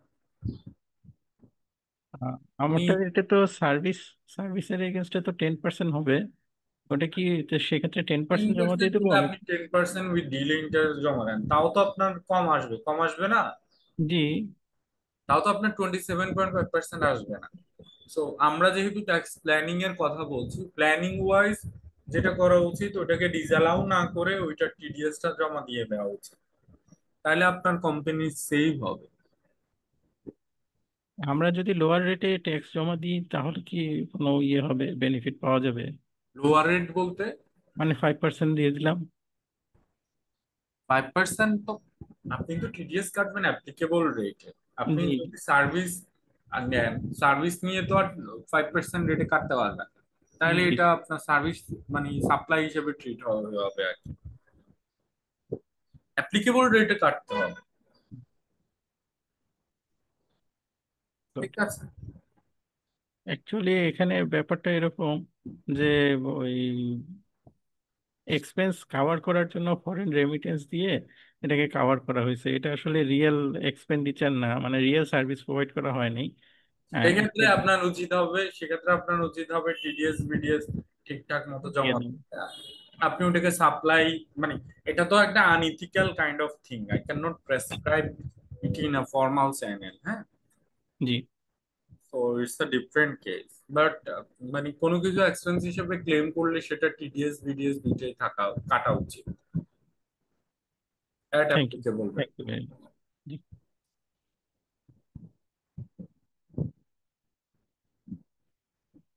আপনাদের আর অন্য কারো কোনো যদি কোয়েরি না থাকে, আমরা আজকে এখানে রাখতে পারি।